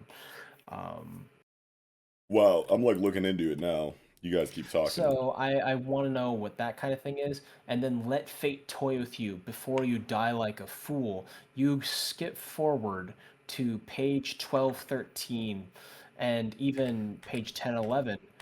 I feel like what better representative of fate than an angel, right? Because people equate God with destiny and the divine and like one's fate and stuff. And so an angel being a servant of the Lord or God would be arbiter of fate. So I think that now that Angel Kurisu has Megumi, whether they are here to help them or are benign in their current like future like near future actions, I think that's going to be the beginning of fate toying with Megumi and set him down on a long path of suffering before he eventually dies like a fool. Or in the other fan translation, the fan translation slaps so much harder than the official for Jujutsu Kaisen this week. I've never seen such a drastic difference. Where did you guys get the fan translation? Because I looked at the one on Manga Sea and it was the same. Yeah, we'll put in the link. Put it in the Discord. You want to go to like do like TCB. Yeah, put it in the PM can you grab it, Mello? Can you? Oh yeah, I can put it in the PM chat. That's fine. I can grab that. Yeah. And then also this whole thing where on page of 10 and 11, where he's saying, "Damn it, Sumiki," after being told no, Megumi, and the divine dog collapses after being told no. So I think the angel may have like mimicked Sumiki. No, the thing is, I don't think that angel is a good person. I think because like in the Bible they say that Satan himself is an angel fallen from heaven and onto earth and causes strife and discord and chaos and suffering and can take on any forms, can be beautiful or as ugly as they want. And so I wonder, is this an evil angel? And then if you look at the hair, if you look at like Sumiki's like regular picture, I was looking at like the Jujutsu Kaisen fandom. Yeah. She's wearing a very similar sweater to the actual angel. Oh fuck. So wait a oh my god. So wait, are you saying that and their hair's similar too. And the hair goes over the cheeks kind of the same way. So wait, are you saying that like Sumiki like ate a cursed object and became Angel Kurisu? Potentially. That is one option. I was thinking that this angel is approaching Megumi and using its like Lucifer having the power of shapeshifting, taking on the appearance of someone that Megumi trusts and loves. Oh to damn! Influence him. Oh damn! And the thing is, like, the dog is released, right? Like the dog dissipates after she says Megumi no, and he's like, "Damn it, Sumiki!" But he's like delirious from blood loss. Okay, so like here's like how I'm kind of, because the way that I looked at this scene, it's like she says no Megumi, and then in the fan translation she says something else, and we can actually talk about the difference of fan translation and official translation for this particular Remy scene too. But when he says, or when she says no Megumi, and then he dispels totality, he's like, "Shut up, damn it, Sumiki!" Like he's used to this. Like he's used to her like kind of playing the role of like his conscience or something. Yeah. You know what I mean? Like it seems like he doesn't seem like holy shit, was that Sumiki? The fuck? What he doesn't seem surprised by it. Like it seems like this is like a regular thing in his mind. I get that, but like if you zoom in on page 11 where there's like blood trails coming from his body and the fact that he's slumped over and eventually collapses, I think he's not like surprised, but he is like in fact delirious from blood loss. So it's not like he can't react, it's just that he's not in his right mind to even question it. So maybe that was the first time that Sumiki voice kind of like came and entered him to tell him, you know, to do or not do something, and he's just chalking it up to being, you know, bleeding out and I'm delirious and oh, now Sumiki's in my head and shit, like damn it, Sumiki, like I really gotta be fucked up, and then like falls over. Exactly. That's why I think Angel's already toying with him, and Agent of Fate is already toying with him. That's my take on it.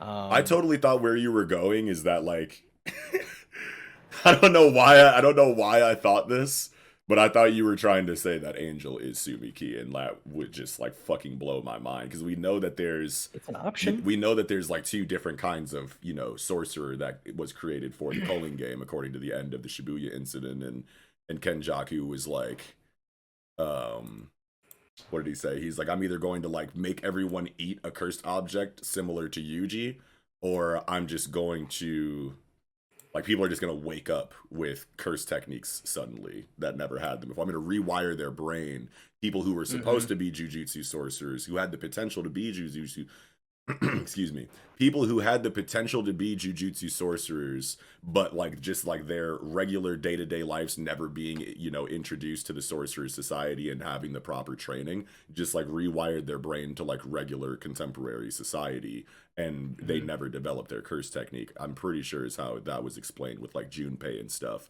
and all of the Mahito storytelling. So like you're either going to be a Yuji or you're going to be a Junpei. And I thought that I could have sworn that Sumiki was already kind of explained to be among the Junpei type.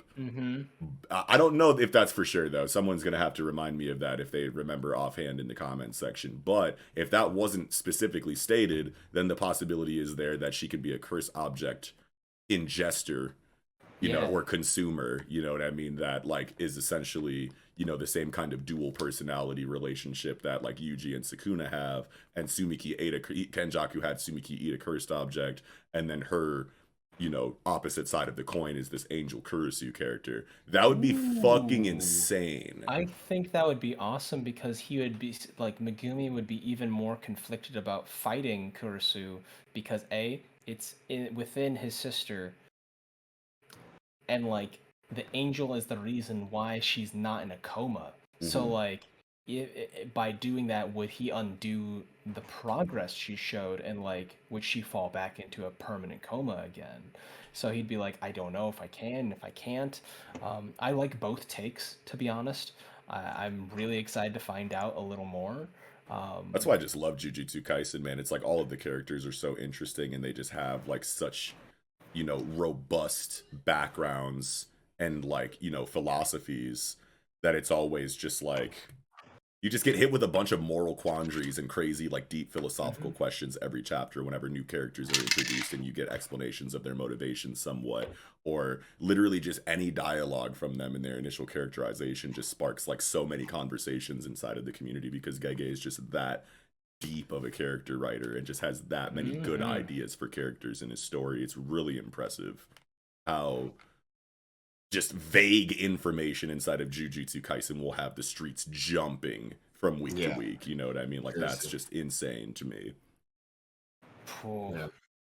And I'm just going through some of this stuff where it's just like, so if Angel is antagonistic and like and she does, you know, want to harm Megumi, she could just kill him right here. Like, yeah, he's like dead to rights, you know, but Remy is like right around the corner, you know what I mean? So like we've gotten all of this Remy storytelling about like how she clings to men who, you know, think she's cute and do whatever she says, and it's like this really comfortable lifestyle where she doesn't have too many stressors because she has so many zealots that she can just command with her beauty or whatever, is kind of like what she's going into. Maybe I'm interpreting that like incorrectly. I don't really know. It seemed like that just based on her initial chapters where she was clearly trying to use her attractiveness to manipulate Megumi and like shit like that, you know what I mean? Like but now the situation is so much more nuanced because she ran into someone who didn't fall for that bullshit. Like Megumi essentially like Luffy'd her, you know what I mean? If we're thinking about like Luffy and like Boa Hancock type shit, he was like, your shit doesn't work on me.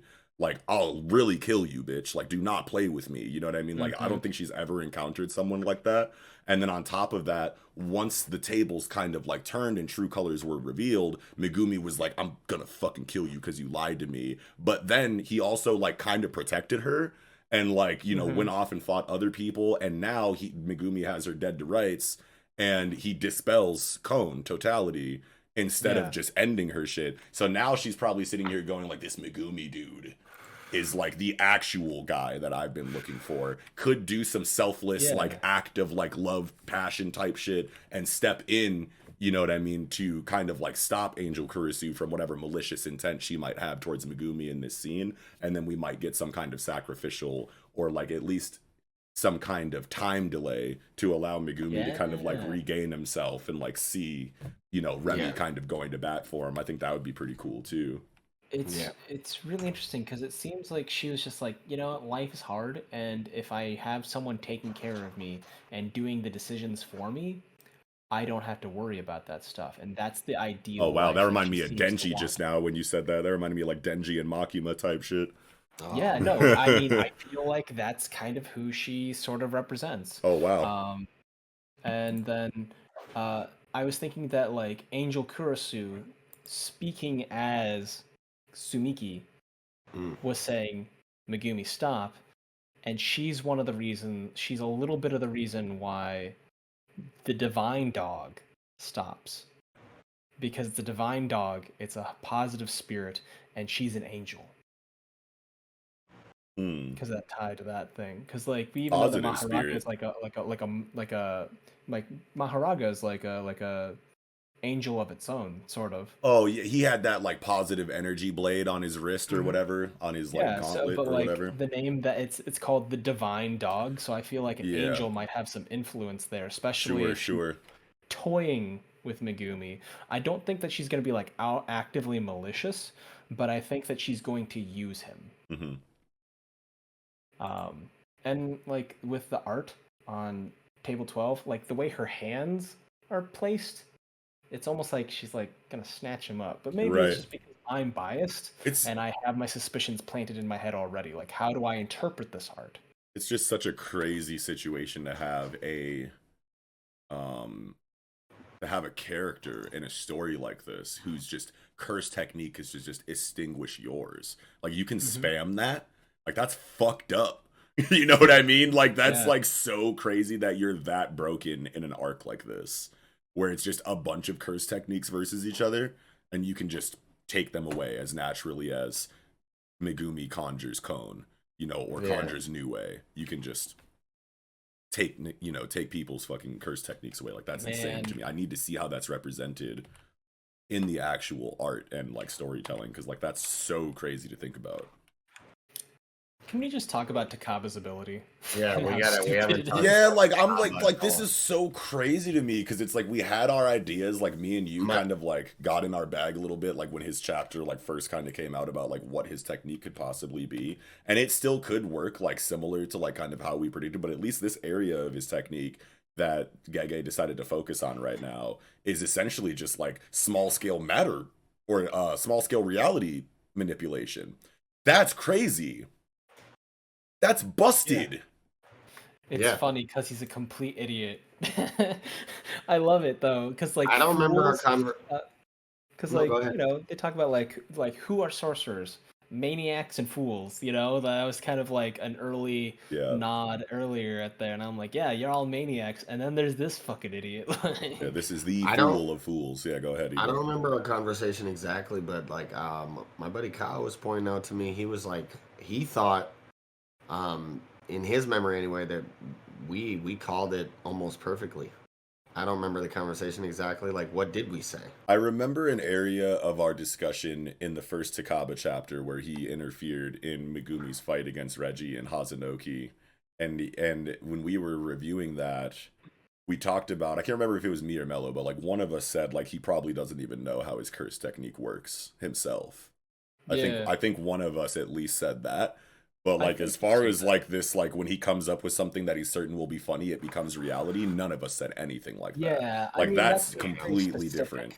That's Yeah. very specific because So I maybe vaguely that was the remember part of it he something of was like, focusing on then. Yeah. I remember saying something along the lines of his power, like his power spikes, but only when it's funny.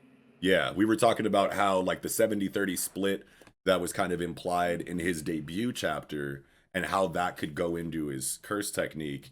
It was like if the person doesn't think the joke is funny, he gets like a 70% stat increase. If the person Yeah, does think it's funny, then he only gets like 30% or something like that is like kind of where I we was were thinking going. something along the lines of that, Yeah, but yeah. like this is even okay. This is funnier to This be is honest. Because like this is way this is crazier. I saw so some bro. I goofy. saw someone say some funny ass shit on Twitter. They were because you have this dialogue box here. It's a curse technique capable of opposing even Satoru Gojo, and Yeah. having like the small scale, reality warping kind of nature of the technique. It's like someone on Twitter was like, "What if this dude hears about Gojo and then makes a joke like, oh, he just needs to think outside the box," and then it Goes frees him from the prison out. realm. Yeah. Actually, I hope Somebody that's said that. true. I hope Somebody that's said that in true. the chat for the in the live reaction chat. They're Oh, like, really? yeah, It reminds me. His power reminds me of when an AI wrote a Batman comic, and it's like Batman hates the clown and fires a rocket launch at him. He deflects it with a funny joke, a clownly power. I think I remember that on like Reddit Yeah, or something. They like put it they put a floated up to the Batman internet. like story into an AI. Yeah, that's Mhm. hilarious. I love it though. He's goofy and like I love it because he can negate limitless or infinite domain. Like he can actually If the make joke contact calls with for it, Gojo. yeah, like that's insane. Like I can see, Limitless behaving like, haha, you can't touch me, you can't get to me. But then it like is kind of like Nen in that way, where like I always make the joke. It's like I do a backflip, rip my pinky toenail off, and say my name backwards, and nah, you don't have access to your Yeah, fucking Nen or something crazy yeah, like that. You know what I mean? If it seems like his technique is kind of behaving in a way that just does not care about what your curse technique is. The effect of his curse technique has yeah. priority in the exchange, and As like long as that it's in and of funny. itself is just insanely busted for a story like Jujutsu Kaisen, especially when you have like a gaggy, more comedic character that you can literally write anything for and it'll be in Yeah. character. Like that's I crazy that love you the have no modern limits curse like that. technique in him. Like Hmm. that's a very modern curse technique, which is Yeah. really funny.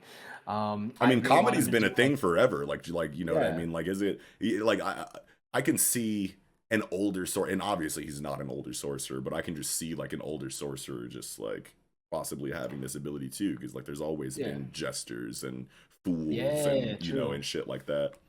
The Yeah. idea of clowns being reversal, like the power of reversal, because like Hmm. classically, medieval times, jesters were one of the very few people that were allowed to talk shit to kings. Yeah. Period. And that was literally their superpower. yep. But Was if it wasn't hey, funny, off with his head. they got fucking KO'd and like they got dragged to the dungeon and beat for a while and then Yeah. killed.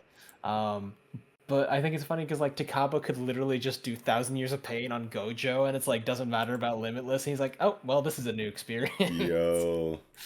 Hold on, wait. I uh, got to talk about the fan translation versus the official translation when it comes to this hit me up Remy it. scene. Because, like, in the fan translation, when Cone is, like, over Remy and he's about to kill her, you get this just amazing panel, by the way. I have to talk about the perspective through the mouth of Cone looking at Remy is just a fucking beautiful little sliver Mm-hmm. of a panel. But and I love like Gege's like screen tone texture Mm-hmm. application, like with his like little like comic book dot screen tones, like that he puts in literally everything gray in Jujutsu Kaisen, which just like gives you like an established like texture style for his illustration, which I just love. But no, Cone pulls up, and then in the fan translation, the Sumiki vestige says, "That's no good, Megumi." And then Cone dissipates, and Remy says, "Good?" question mark, as if she heard Sumiki say that.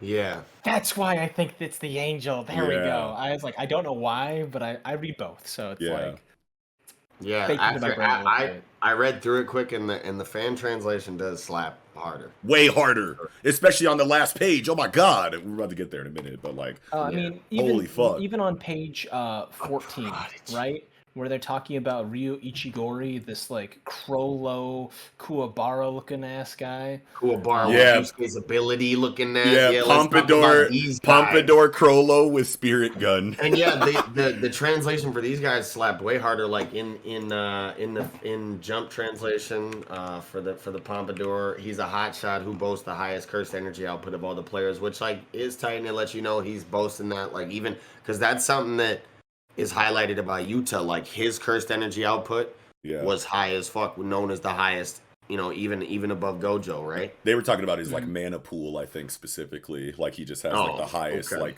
cursed energy volume. Yeah. But the fan translation says boasts the highest cursed energy output among the players, can shoot cursed energy like a cannon. So like Spirit Gun type beat. But see, like it might not even be that. That might be like the difference in like the translation, right? Because it's like hot shot and cannon.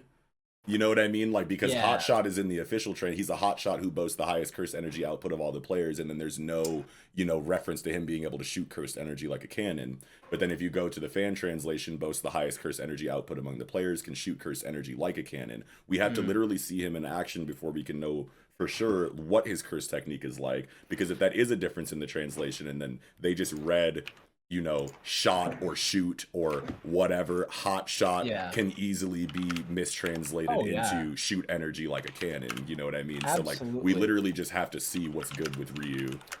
In my head, I thought that like shooting like a cannon made sense because of like how he looks very much like a Togashi character. Right. And the fact that like he's sitting on top of like a dome, like a botanical center dome. In this neighborhood, high vantage point, and based on the number of cigarettes, he's been there for a while. So he's got a pile of cigarettes. This motherfucker, he's chain smoking. Sniper style curse technique makes sense just based on like where he is and how he's presented himself. Yeah, and cigarette smokers like tend to be having guns and shit. You know what I'm saying? Like I feel like that's like a thing. Spaghetti Western, man. It's absolutely a thing. My favorite new character is Uro Takako. Period. This fucking panel of her like wearing the sky in this like transparent like, you know, fucking like Savage Land rogue kind of, you know, fucking Tarzan style, you know, clothes that is the sky basically. I don't know, I'm just looking at this shit like no horny shit, no simping shit, like dead ass. This is just an amazing character design. Blacked out eyes with the white irises. Oh, I didn't even notice she's got the Gambit eyes. Wait a minute. No, she's very much an X-Man. Oh no. Okay. And she, like, I don't know if she's like she's gonna be hard as hell, dude. Because she's like an assassin. I'm just picturing her fighting style. If she's a part of an assassination group and she can manipulate the sky, and we see the representation of that as like her almost seeming to like bend or refract light to create an invisibility effect, like that's broken for assassination. And invisible. And she can that's what I'm saying. Like you can essentially just like go invisible. Like that's the perfect assassination trait. Period. Yeah. She can just swoop in, drive by, chop someone's head off, rip out their throat, something like that. Yeah. I think my favorite. Style. Yeah. I think my favorite character out of the ones we had introduced here at the end of the chapter is definitely Ichiguri. I'll have to say Ryu. Oh yeah, Ryu. But, yeah. But you know, we'll have to see how things play out. I'm also a big fan of Takako, man. Takako. Yeah. Real Takako, man. But also like this Kuroushi or Kuroushi character. This is like okay. So you talk about like Kuroushi. I think is the way that you'd probably do it. Kudo is Kudo flows in. It's extended, right? Because you have like you have the O next to the U. So like Kuroushi is probably how you do that. But like anyway, this fucking cockroach is going to be fucking broken. Like you think about Hanami, you think about Dagon, you think about Jogo as these special grade curses that represent a specific theme. Cockroach special grade is going to be the toughest. And think the highest durability, period. Like it's going to take everything to kill this thing. I didn't even think about that. Durability is going to take everything to kill this thing. And think of how much people, like, at the base level, like, there's a lot of fear for cockroaches. Like, straight up. Like, nobody likes cockroaches. And, like, these things in our world can survive, like, things like fucking thermonuclear war and shit. They can survive nukes. Yeah, like dead ass. Cockroaches and Twinkies, bro. Right, cockroaches and Twinkies. Just shout out to fucking, what is that, Family Guy? Yeah, you know what I mean? Like, dead ass. Like, that is going, like, this amplified in the special grade cursed area of strength is going to be the craziest special grade curse that I feel like we've ever seen. And dormant until introductory conditions disappear. Like this dude Kenjaku. Yeah, this is Kenjaku's this is Kenjaku's boy right here. Like this is Kenjaku's like Hanami, like personal Hanami. And he's like, I ain't even sweating it. Wait till my boy. Y'all don't even know about my gut. But it says he's already registered, so they do know. Sorry, continue. Mello. Go ahead, Mello. Yeah. His rank is registered at special grade. That's what I'm saying. It might be worse. Yeah. It might be scarier. And the fact is, Kenjaku's meeting with the Chinese, remember? And they're like, hey, we just dropped some nukes on Japan. What can cockroaches survive? Nuclear explosions. How? Go ahead, Mello. Sorry, I'm just... Yeah, it's already been established that Kenjaku met with the Chinese, and he's like, hey, man, the nukes are ready, right? And they mention that. And we have a cockroach spirit. Cockroaches can survive nuclear things. Is that the certain condition that he becomes active when the bombs drop? Oh, wow. And then, like, spirituality, like, symbolism for cockroaches, it's about community, vitality, fertility, being able to survive, being able to achieve one's goals. The fact that they are one of the fastest bugs in existence, they can fly, they can do all this stuff, and, like, if they have community, can it like manifest its curse energy and create clones of itself? Because if you see one roach, you see a dozen more. Yeah, straight up. That's a big one. I saw someone use a Baki the Grappler panel on Twitter when talking about the capabilities of a cockroach, and there was like a panel that said something along the lines of every animal on the planet has a top speed that they can reach physically, but it takes time to build up to that. Cockroaches can hit their top speed instantly. Really? They're the only creature on the planet that can do that. I wonder if, like, proportionately, like, how fast they are. Yeah. No. I wonder. Yeah. I wonder. It's already. What I'm saying is, I guess, proportionately, I wonder what the fastest animal on the planet is. Like, the fastest mammal, obviously, is cheetahs, right? But, like, I wonder. I think that's not even true. I think cheetahs just have the fastest top speed. Top speed, yeah. Well, I mean, that's what I'm saying. But I mean, like, you have things like consistency and, like, shit like that kind of, like, go into... Well, I guess if it's the fastest top speed, then it would be the fastest land animal, period, if it's got the...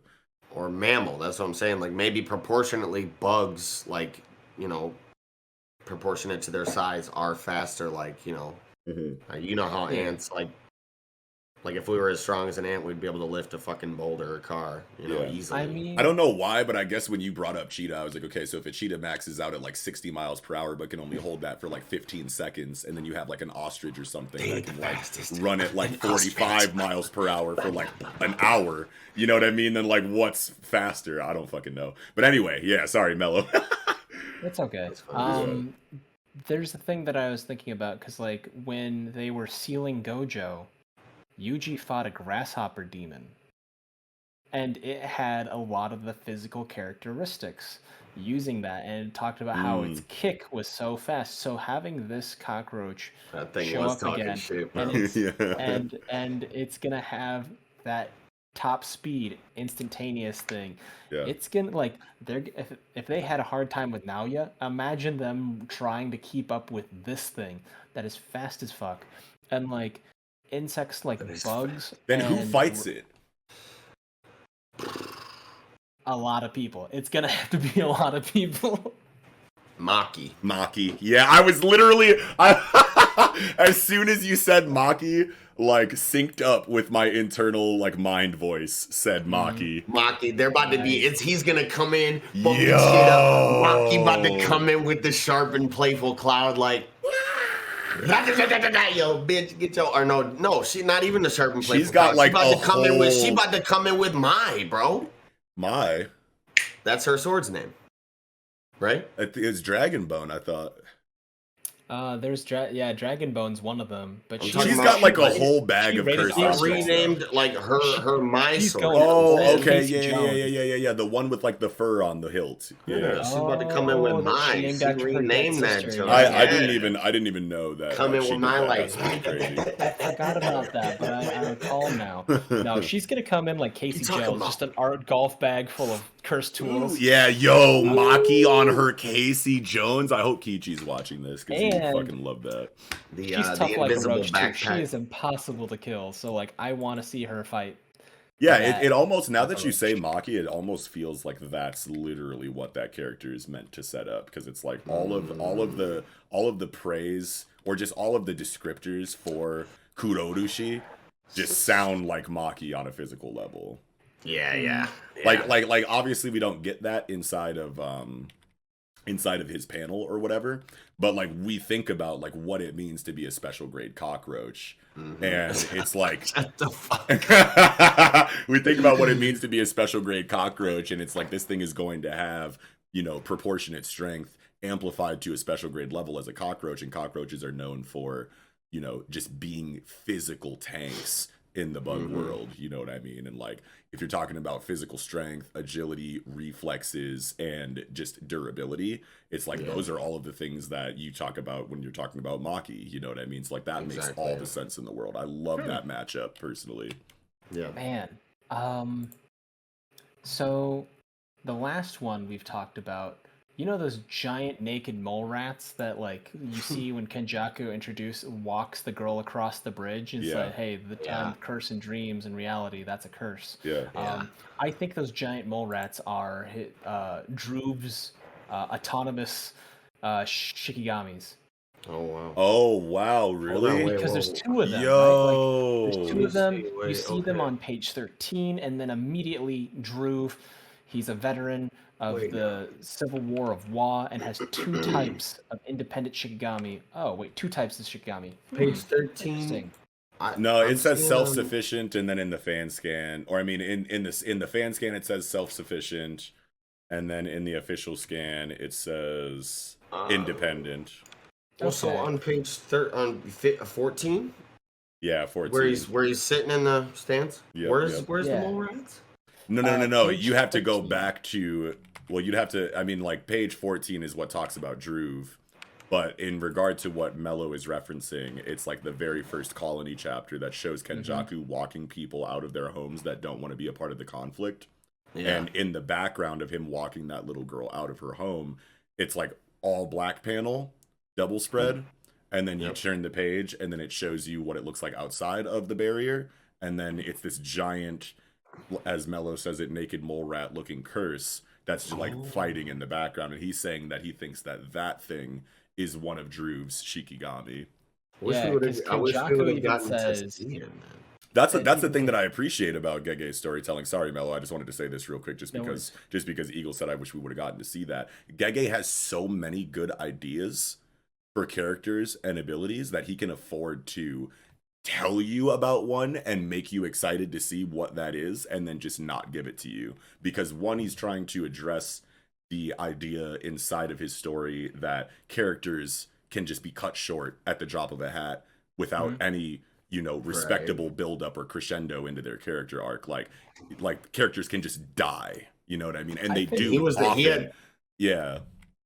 No, continue. I was just going to say, like, it's just cool to me to know that like Gege has such a big bag when it comes to this area that they can introduce multiple characters and make you excited for them, and then just kill one before you see them do literally anything.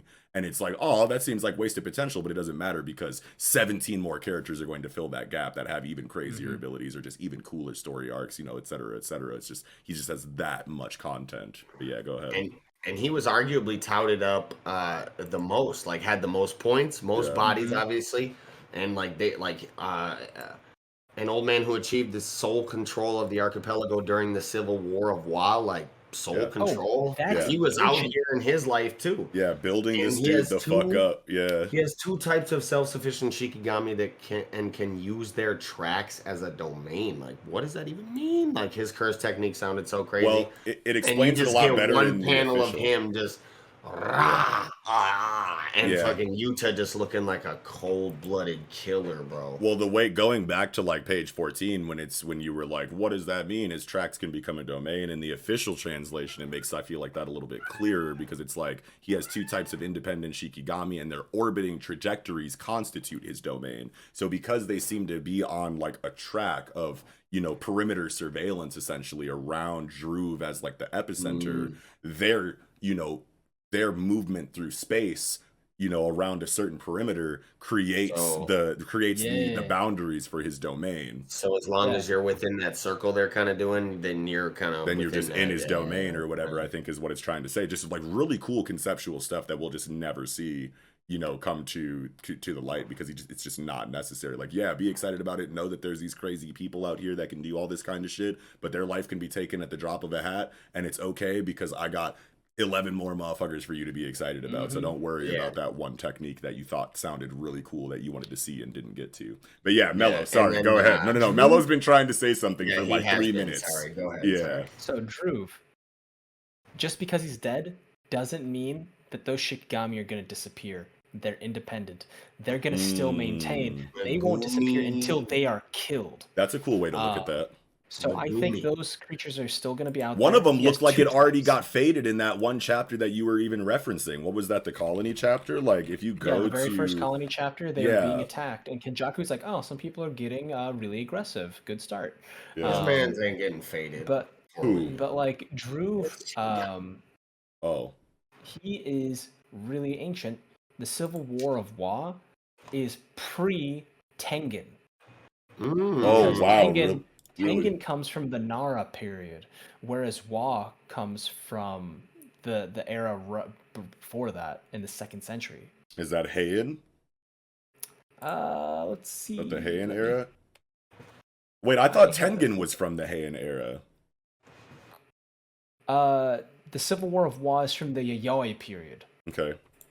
So that is like Bronze Age.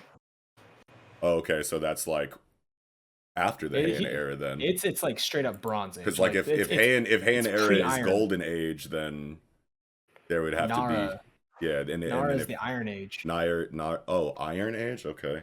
I believe so because I mean Bronze Age, Iron Age, Gold Age. I thought it was Silver Age instead of Iron. Is that if it sounds like you have Iron in the Silver Age spot? But if iron just means silver, then that's like totally fine. I'm not trying to like argue semantics there. I'm just trying to get an idea of, you know, like where the timeline is sitting for this, because like they constantly reference the Heian era in Jujutsu Kaisen, and we know that there were other eras, and they can definitely reference other eras, which it seems like they're doing with this Civil War of Wa dialogue panel here. So like, but like, where is that on the timeline is essentially my question. Okay, so the Yayoi period is prehistoric. The Civil War of Wa was like the first recorded conflict in Japanese history, period. So it is 300 before Christ. Oh, wow, okay. So that's before Christ. And then the Nara period, which is where Tengen is supposedly, like, when he begins being worshipped as a deity, it's when Buddhism is the most highly developed. That's 710 AD. Jeez. So this dude, Druve, is ancient. Super ancient, and fucking Yuta just one-shots him. And his power, or I guess two-shots him.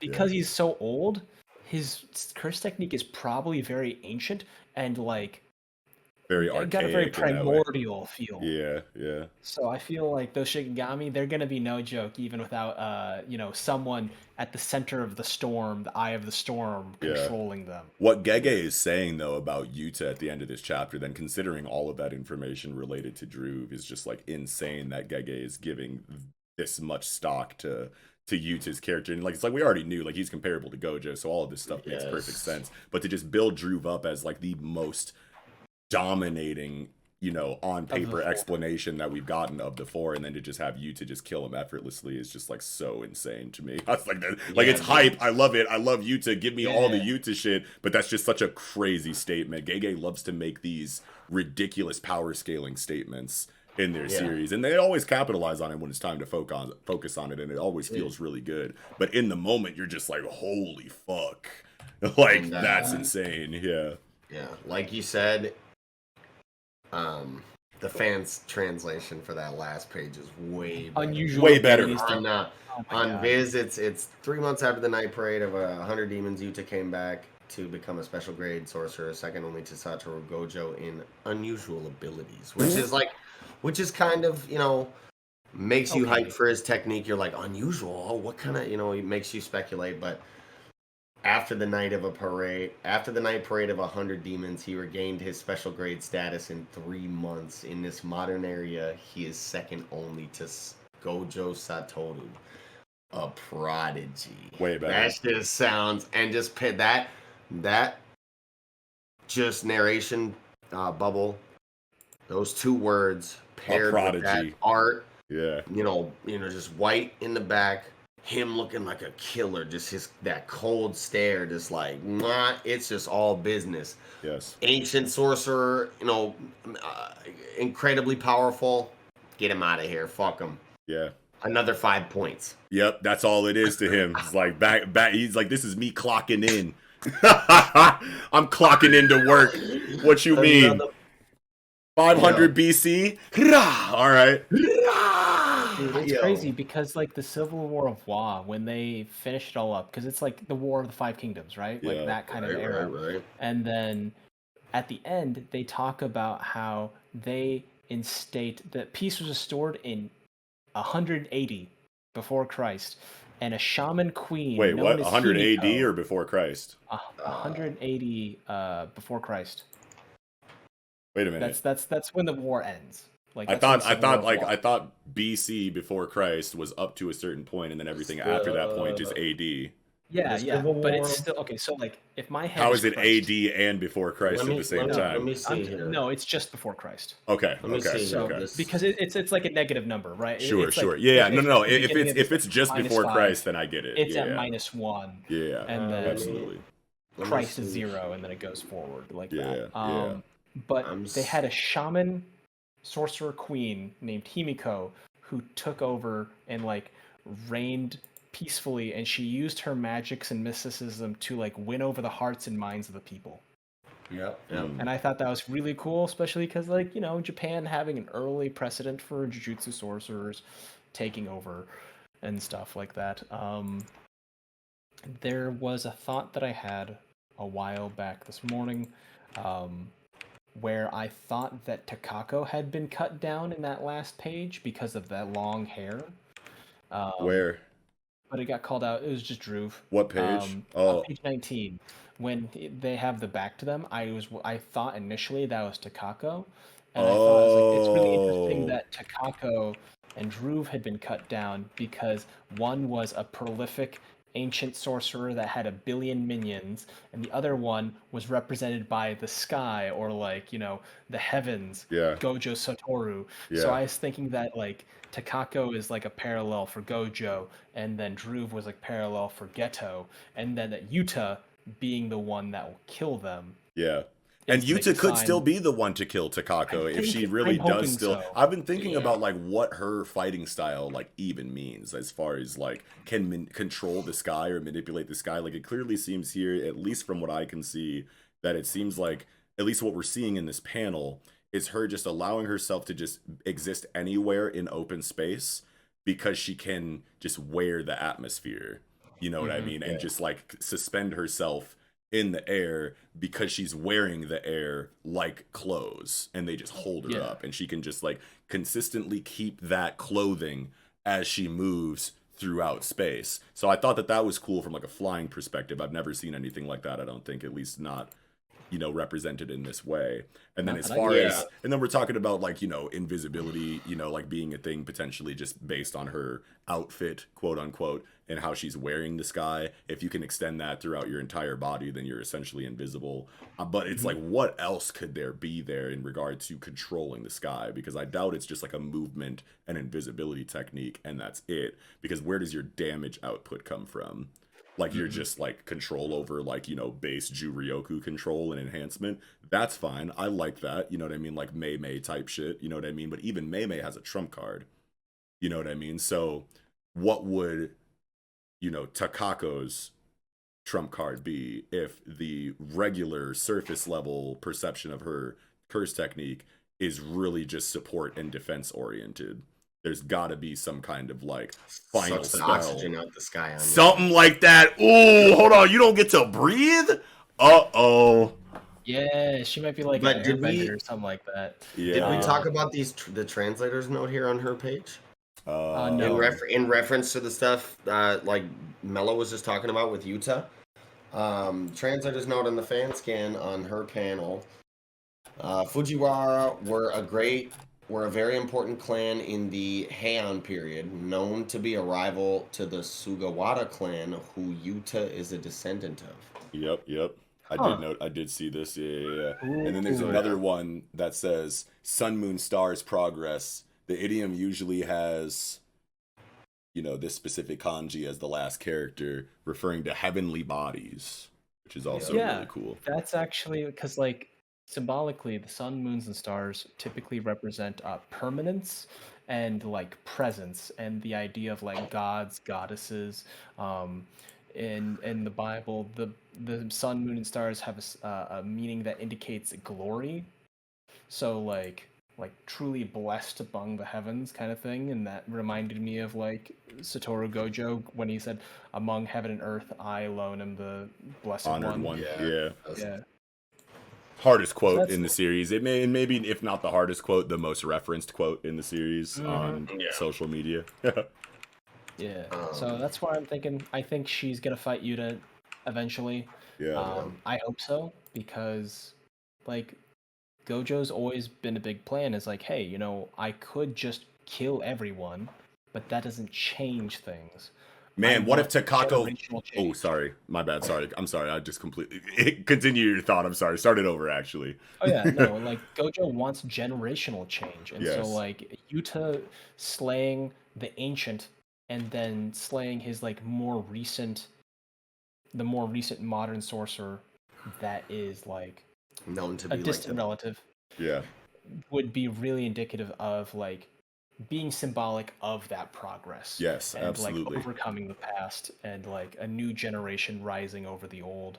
Yes. And then it's weird that like she's the captain of the Sun, Moon, and Stars squad group of assassins, and that's another reference of Star. Is this another connection to Tengen? Is this another connection to the Star Vessel Society, or like something else? I don't know. That's another crazy thing to think about. Like every time I see the word star now, I'm going to think about what you're talking about because I just like did not think about it like that. I can't at unsee all. it. I love the way that you just framed that like generational progress point in your analysis. I like that a lot. I think that feels really good, and that's like super on par for Gege's style of storytelling. I would love to see it kind of unfold like that. But I just had a last thought, like probably for the entire chapter for me, Takako's fighting style. I'm now picturing her fighting like similar to Gentle from My Hero Academia. Ooh, that would be raw. Shouts out Gentle. Yeah, she shout could out even Gentle. like probably use the air as like blades in some way, like Type shit. Yeah, like hardened shit. That's been done before. You know, Yeah, what I'm we've saying? definitely seen that. I could see her using, the same way if she really is floating in the air because she's literally like wearing the sky or atmosphere or air as clothes, and it's just holding her up because it's that entangled in her physical being, and that's why she's like suspended in the air like this. Then she can probably do this to you. Yeah. You know what I mean? Like tangle you up in the sky in this, like kind of similar way, which would be crazy, kind of like CC crowd control kind of effect inside of your curse technique. And I love seeing shit like that because it means that deeper storytelling has to be involved in how you overcome situations that literally lock you down. You know what I mean? Like, damage is one thing. You take damage, you know, a shonen storyteller can just say that wasn't enough to kill you, whatever. You know what I mean? But like when you're literally like suspended and locked and stunned, rooted, snared, whatever, you know what I mean? Like just going through all the MOBA terminology. But like whenever you're fucking like stun locked, you know what I mean? Like that's always a deeper, bigger situation than just, holy shit, huge energy ball. What do I do about that? So like I love things like that in combat. So in terms of offense, I was thinking that through her invisibility and the fact that like sun, moon, and stars are referenced in her name, she might be able to refract the sky around her, through her, and as a beam, like a giant magnifying glass, just shoot a concentrated beam of sunlight and just burn through people. Yo, like a magnifying glass. Yo, that's insane. And they're just ants and just bzzz. That'd be sick. Heat them up, burn them up. We having barbecue bitch tonight. It's gonna be delicious. It smells like bitch in here. Any final thoughts for this chapter? No, I'm totally good. What an amazing conversation, though. Yeah, fuck yeah. Hell yeah. What an amazing chapter of Jujutsu Kaisen. Absolutely. I think it's interesting that like Megumi has been cursed to a terrible death, right? Like he's been given a bad fate to die like a clown or a fool or what have you after being toyed with by fate. But that's not always how curses, like last word curses manifest. It's not always like black and white direct like that. You know what I mean? Like it always kind of manifests in this like out of the box way that's still related, but like isn't just direct. You know, like you can't just say like, you're gonna fucking walk down the street and have a heart attack in 30 minutes, and then like die, and then all of a sudden that thing happens. Definitely like long term. If you're aware of it, you can potentially like lean into the like prophecy and like subvert it in a way that like helps you survive it. But like the idea is like, you know, die like a clown, die like a fool. The translation difference is so funny in that. Go ahead, Eagle. Go ahead, Eagle. I like that. Well, no, I was just gonna say, like, you were about to get into my point. Pretty much, like the fan scan translation was better in my opinion. Let fate toy with you, become a clown, then die. That was so funny to me, like in direct, like side by side to the official, because like let fate toy with you before you die like a fool.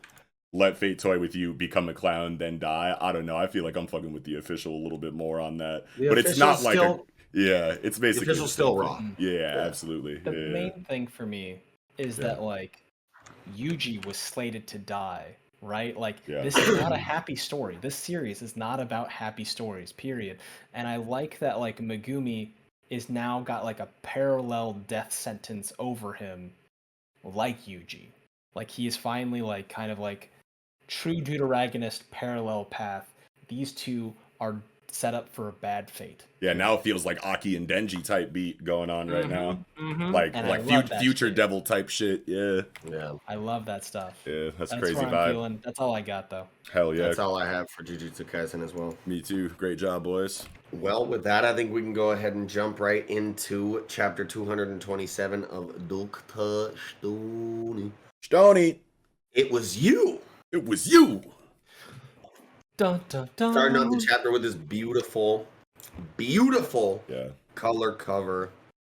And the greens and blues in this are fucking insane with the whites for that glow effect. That shit is fucking beautiful. Inagaki and Boichi, their choice of like color palette. I don't know if it's all Boichi or you never know how much you know the writer has to do with the art ever. You know what I mean? You want to assume like, you know, not that much, like as far as like decision making for like effects like these and like just, but I mean like maybe just concepts come from Riichiro. Like this is the kind of, there's probably like very little communication because Boichi is so talented.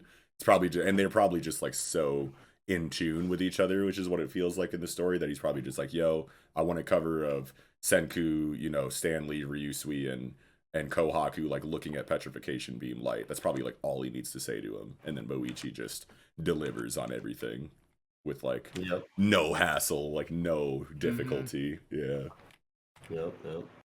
Beautiful cover though. Beautiful pages, like even like second and third page, like the double spread is like we finally reached the moon. Just like all the people framed in that, like this was the first chapter I read this week. Good. Like right away, I was like, oh no, he fucking touched down on the moon last chapter. I'm trying to see that shit right away. Mm-hmm. Yeah. Mm-hmm.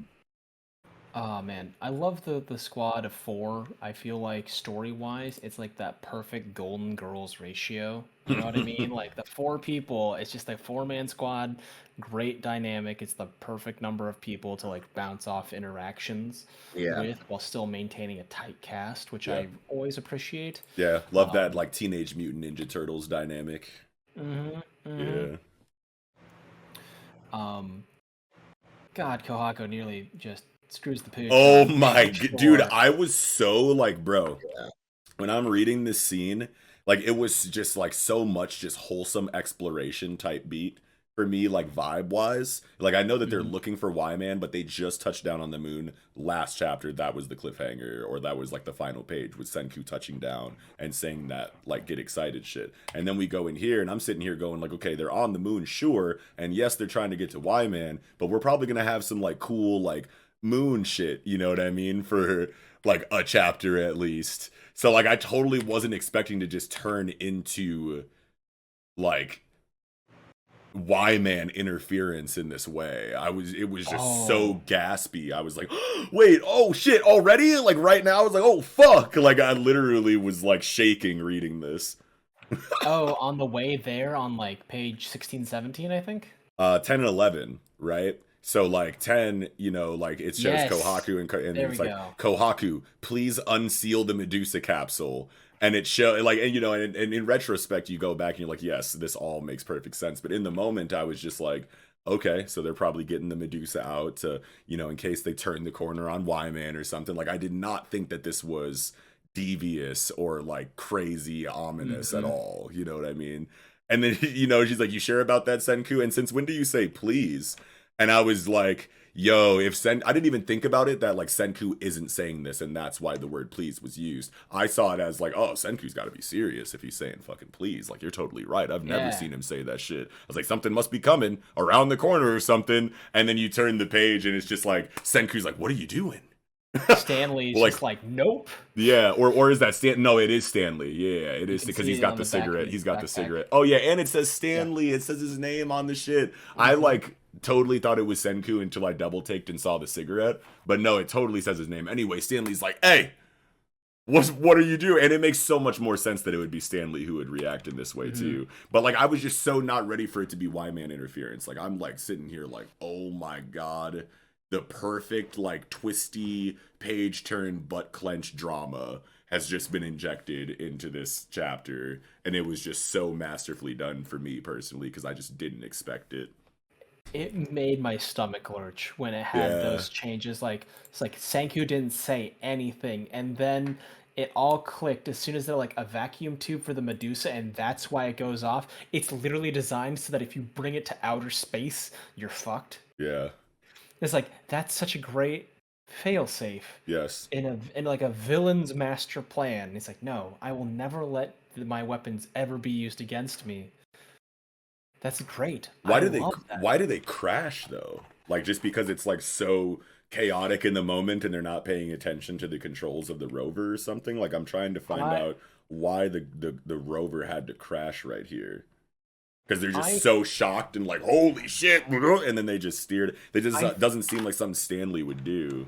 I think it is because it's like the shift of weight, and also they're operating in 1/6 gravity, so it doesn't take a lot of momentum or force to like totally lift it off its side. Because we always think about cars and rovers as like really heavy, but even then, she's like, yeah, you can throw this Medusa 6 times as far. Yeah. So like, I mean, I can shake a car with like my leg just bouncing from my ADHD fidgeting, and if I can shake an entire car, they can probably tip her over. Sure, yeah, that makes sense. That kind of wide range of motion. It just seems so drastic. Yeah, it just she throws it after the crash. You know what I mean? And like the car the rover crashes, and then she's in the air tossing it. You know what I mean? So I guess I like just didn't.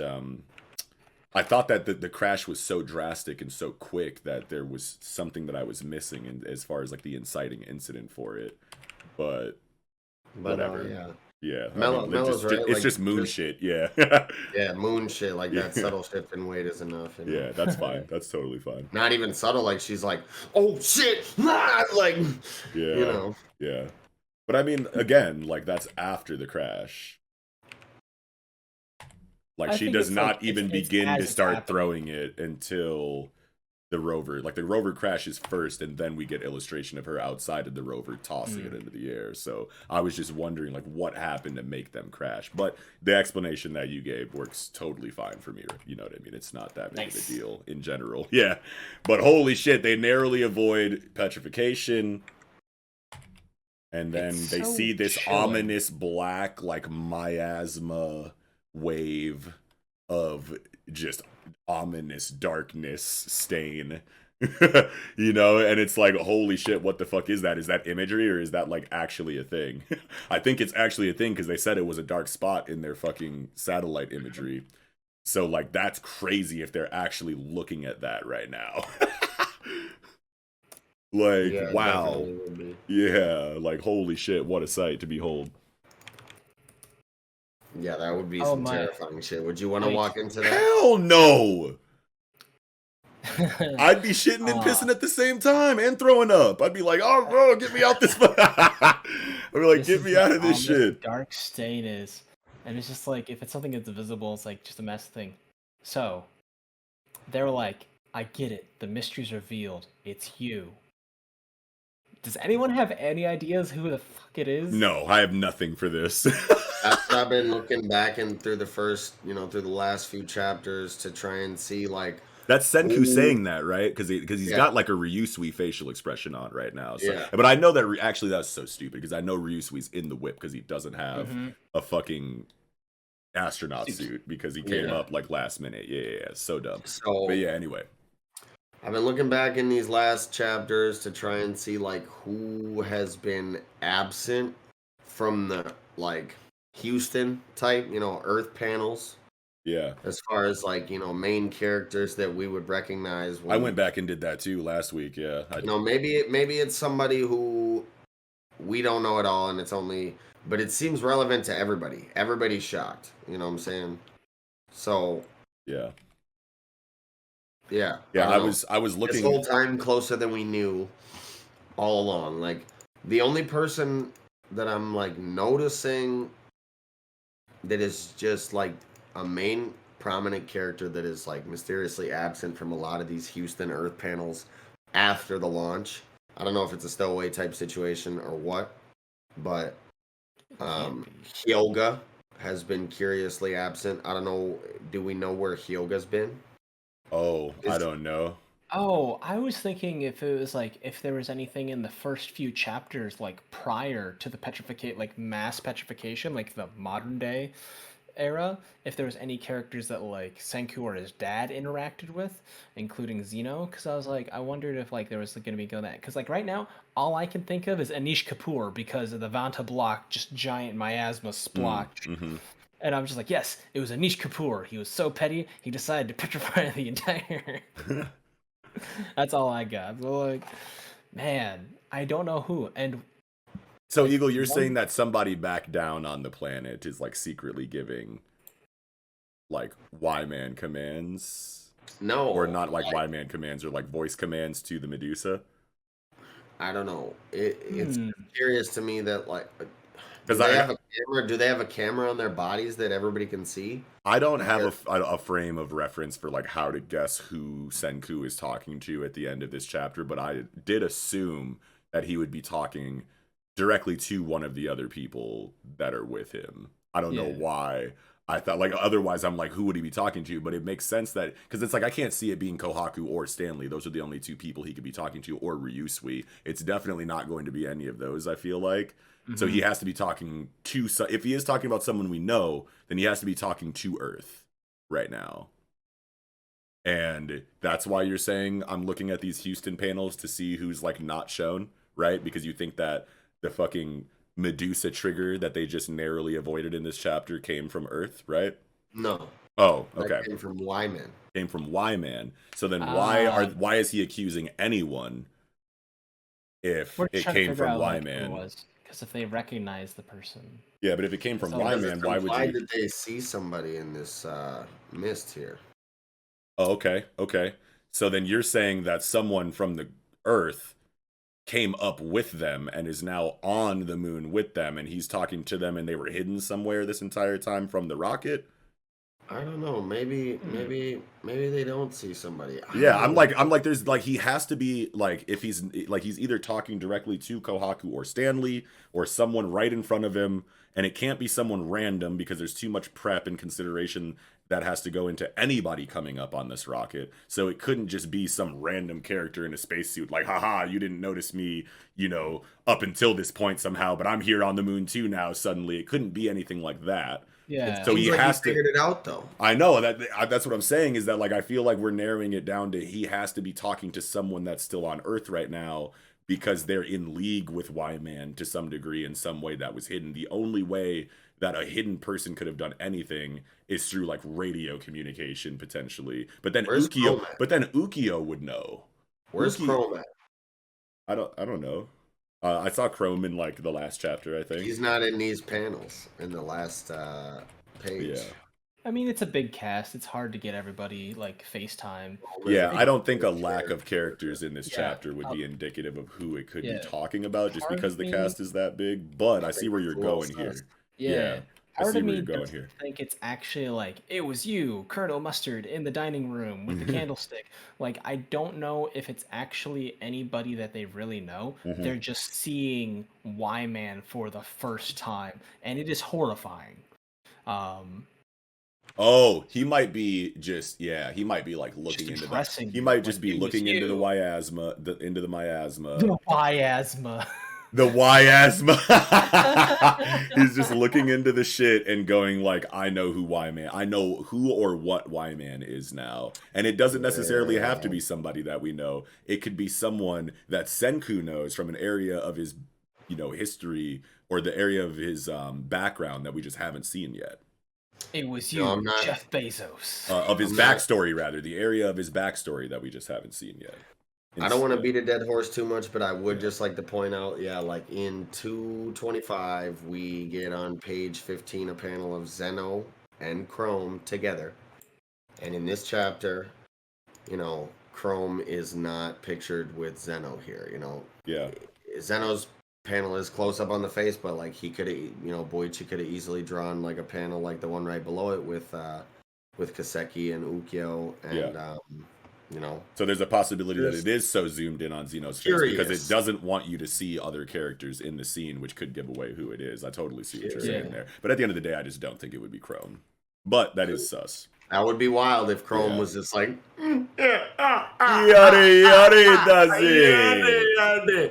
be wild. That would be such a gut punch betrayal. No way. Like worse than Sosuke Aizen, right? Like in Bleach. Literally like an Aizen play. He's sitting here the whole time like, yeah, I'm a dumb fuck. Oh, I got all these rocks. Oh, Senku, you're so amazing. And the whole time he's like, I got all these rocks. That's all I can do. You're so much smarter than me. He's like, you fucking simpleton. No way. No way. Yo, you heard it here first. That fucking Chrome is a mastermind in the background. No way. Plotting with Y-Man. That's impossible. That's like some weirdo like AU fanfic shit. Fuck no, I would hate that. All right. But out of pocket pick for Eagle is Chrome. My out of pocket pick, Byakuya. Oh Jesus. His own dad. He's like, you know what? Oh my God! What the fuck? I expected the world to run out of resources and go through an extinction event. This was the only way. Senku, you have to understand. No. That kind of thing. And he's like, but like, I think it's just a robot. AI makes the most sense to me too, at this point. But if you had to choose a random character, who would it be? But either way, it sounds like Senku figured it out. If I had to pick a what character, what? Oh, I was asking Nox, like, okay, if you had to choose a random character, who would it be? Yeah, I don't like if it had to be someone that we know. I don't know. I'll think about that in a second. But I just legitimately think that this is just new information that we're going to get about like Senku's character, and maybe even in relation to Byakuya. I think that this will pertain to a flashback that we get in sometime in Senku's life that not entirely explains this, but helps to explain like the end of this chapter to a certain degree. I don't know exactly when we'll get all the information that we need for it, but I definitely think that this is just an area of Senku's, you know, backstory and his character that we just haven't seen yet, and then we'll get a flashback that like kind of makes this feel a little bit better in some kind of way. I'm just chalking it up to like we have no frame of reference for this dialogue, and it's just all going to be new information coming from Riichiro Inagaki. Yeah. But if I had to choose a character that we know, I don't know. Kaseki looking kind of sus in this panel on the double spread too. Kaseki does. I mean, yeah, I don't know. Everybody else is like, and he's just like kind of sweating, like eyes black in the back. Obviously, you don't want to say it's anyone because like all of these characters are just so incredible. We love all it feels these like a characters. legitimate family, and we love all of them. But like now, I'm thinking of like super extra shit. That's like okay, so like if Y-Man really was a thing, then like before, you know, obviously Byakuya and the other members of the ISS that were up in that satellite when everything was petrified, if one of them was evil and connected to the original petrification, and then they come down and repopulate the planet, that person could have left some kind of information, you know, for their specific bloodline in the repopulation that's like, we're fucking with Y-Man. We're a part of the reason why this happened in the first place. You got to keep this going in case someone wakes up later that tries to undo all this. You got to keep the Y-Man original petrification motivations in mind, and it's just information that's passed down to that specific area of the repopulation bloodline, similar to the 100 Tales for Byakuya and Senku going down the generational line until you get to Ishigami Village, and now here we are, underhanded behind the scenes. One of the members of the original ISS crew that came down and repopulated everything was secretly evil, and his bloodline, or their bloodline, has been, you know, had information passed down from generation to generation, just like the 100 Tales, but on the Y-Man side of things. And then it could potentially be like Kaseki or something in that case, or, you know, like somebody else that like was just a double agent, you know what I mean, in the background the whole time. Like that would be, because it's like, yeah, that would be like insane, because then it's like, man, that's like page one, day one shit. But with know what I mean? With this dialogue from Senku, man, like the perpetrator behind that flash of light that turned humanity to stone 1,000 years ago, all along this whole time, closer than we knew, Y-Man was you. Yeah. Like that just that's got me looking at everybody a little funny. Yeah. But I still feel like it's an AI.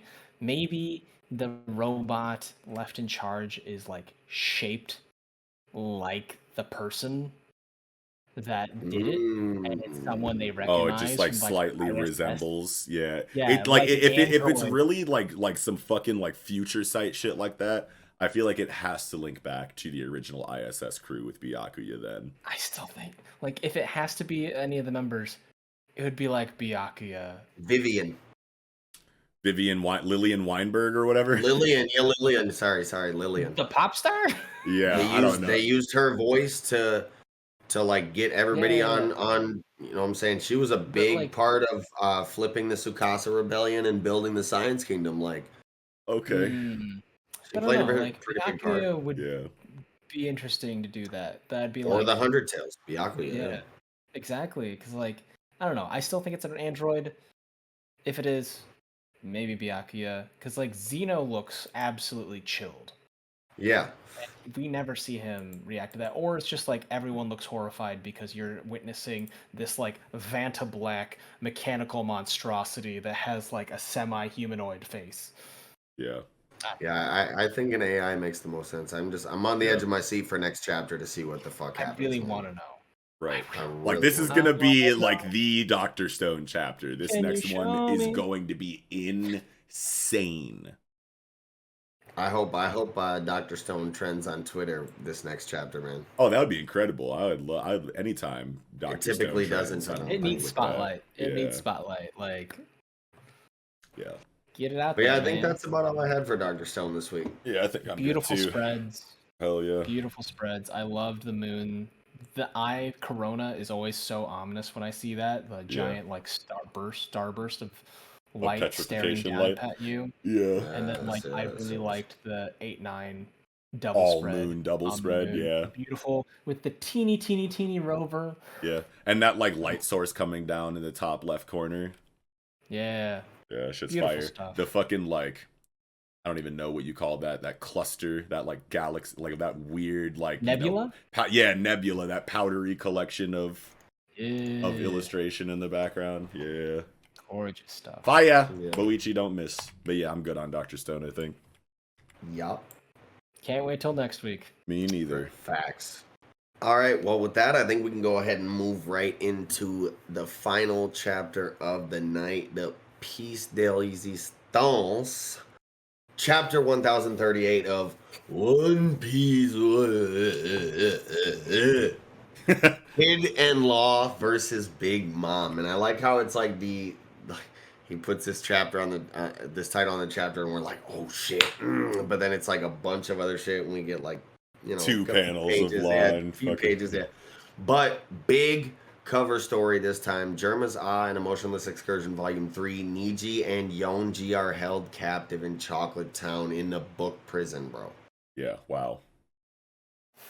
They're just chilling. They're like, So like, where's this on the They're timeline? Like when is this happening? Like, they got him. They got captured. Germa stayed back to help. Destroy. okay, so this is the end of Whole Cake Island storytelling still. I mean, it's probably right. It's probably happening right now because Oven looks all healed up. He's in some fresh threads and sure. shit. Yeah. Everybody's chilling.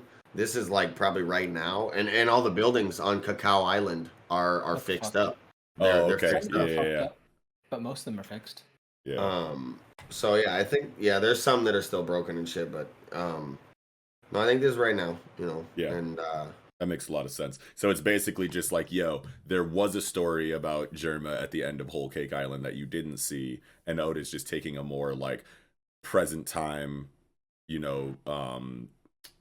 showing of what's going on, and then you kind of just like fill in the gaps yourself, essentially, like as far as like what kind of. So obviously they were captured. When they were captured, they were put into these books, and now we're just seeing that moment right now, and then we can easily just fill that gap with our minds. Sure, that's cool.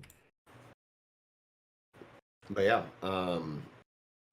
getting into the chapter here, like, we obviously move around a lot. Like, we get kind of the first bit with Fukuro Kujo and Raizo, where Raizo's just like burning. Fucking, I love this scene. Like, people talk shit about this, but like, I like, as far as the time that's spent on it, it's like, I think it's cool that for a couple panels you keep coming back to this just to show like the perseverance of Raizo, right? Because it like totally mirrors Odin in regard to like, in regard to your perseverance and your determination to just get through the pain to accomplish a certain goal. Like, and Fukurokuju was like, the flames are going to reach you first. Like, you're going to burn to death before I burn to death. So you might as well dispel your jutsu. And he's like, nah, bro, my god Odin already held this shit for like ever with us on top of him. Like, I could do this. You know what I mean? Like, I can wait long enough while taking the pain until you burst into flames, and you don't have this kind of drive and will in your history. So you're going to lose before I do in this game of attrition that we have here. Which I just like love. We do this shit. I do this shit, fam. I do this shit in these streets. 9 scabbards. Hell yeah. Oh. But then Akazaya 9, bitch. This bit with Jinbei, man, hard body shit. He like saves all these samurai that are about to get crushed by the roof. They're all like, ah! He said, yeah. I just they're like, oh, you're with the Straw Hat Pirates? Like, why aren't y'all getting the fuck out of here? You know what I'm saying? Like, you see me holding this shit up. We ain't no regular pirates, you know what I'm saying? We sticking with our captain, and he up on a roof. I've got a soft spot for moments like this where really strong characters hold up scaffolding and just like heavy ceiling while other characters run away. It's very reminiscent of like the Incredible Hulk in the original 1984 Secret Wars. And I'm like a huge Spider-Man nerd, so it reminds me of like Stan Lee, Steve Ditko era, Spider-Man run Master Planner trilogy, If This Be My Destiny type shit. You know what I mean? Like, that's like the super famous like Spider-Man cover where he's literally got an entire building on top of him with fucking water filling up underneath him, and he's just like not strong enough to lift it, and he has like this really introspective character journey about it. Like, I love that kind of dramatic situation inside of action. Is like, holy shit, I'm holding this thing up and people's lives depend on me, my own life depends on me can I pull it out of me to keep this thing off of me and keep it from crushing me until I can escape type shit. Like, I just love that moment in comic books. Yeah. Man. I just love that Raizo is like not even responding. He's just in so much pain. He's just gritting through it. Yeah. Yeah, that's like, also really telling. Yeah. It's like I can't even talk shit back to you. Like I was hitting the banter with you up until this chapter, but now I'm really starting to feel these flames and I got to focus on my jutsu. Dude. I like that a lot actually to think about it that way. I love it. I love it. And Jinbei just being like, hey man, like, I get it, you're samurai, I'm a fishman, but like, you know, this ain't an honorable death, let's get out of here. Yeah. Dude, I love Tiny Chopper. Yeah, tiny ass chopper, man. Whoa. Tiny Chopper. Tiny Chopper. And we got the deer chick holding him down, you know what I'm saying? But he does pop back into his big form here. Yeah, he's like, okay, I'm back. All right, so that was the side effect. Like, but what about Zoro's side effect? That motherfucker's about to die. Where is he? So I had a cool thought for this page, you know, this stuff on page 5 where, like, obviously we see the Grim Reaper standing over Zoro, or what looks like it. Yeah. I'm like, damn, what if this really is like the Grim Reaper? It could be like just a hallucination. Like, what if it's Killer? I think it's just Brook. When was the last time? No, because Brook is. I think it's just a visual gag for Brook. Brook and we don't know how much time is passing in between this stuff, bro. Yeah. Like Brook and Robin's fights are like already done. Like they're just running around. Brook. Yeah, I think it could be Brook. Do we see Brook in this chapter? No. Maybe I thought about a lot of really tight things that could be, you know what I mean? But it's just like the history, like just like tells me, like, this feels so random. So yeah, I'm not seeing Brook in this chapter, and it's making me think this is definitely Brook. Yeah, because it's like this just totally feels like Oda style comedic buildup. Gotcha. In regard to like, in regard to Brook's character, it's like I don't know like what the motivations are behind this gag, but like Oda will tie that in probably pretty well. Otherwise, it's like I was thinking about a bunch of super tight Grim Reaper shit that this could be, but at the end of the day, I sat and thought about it. I was like, man, it's probably just Brook being funny, bro.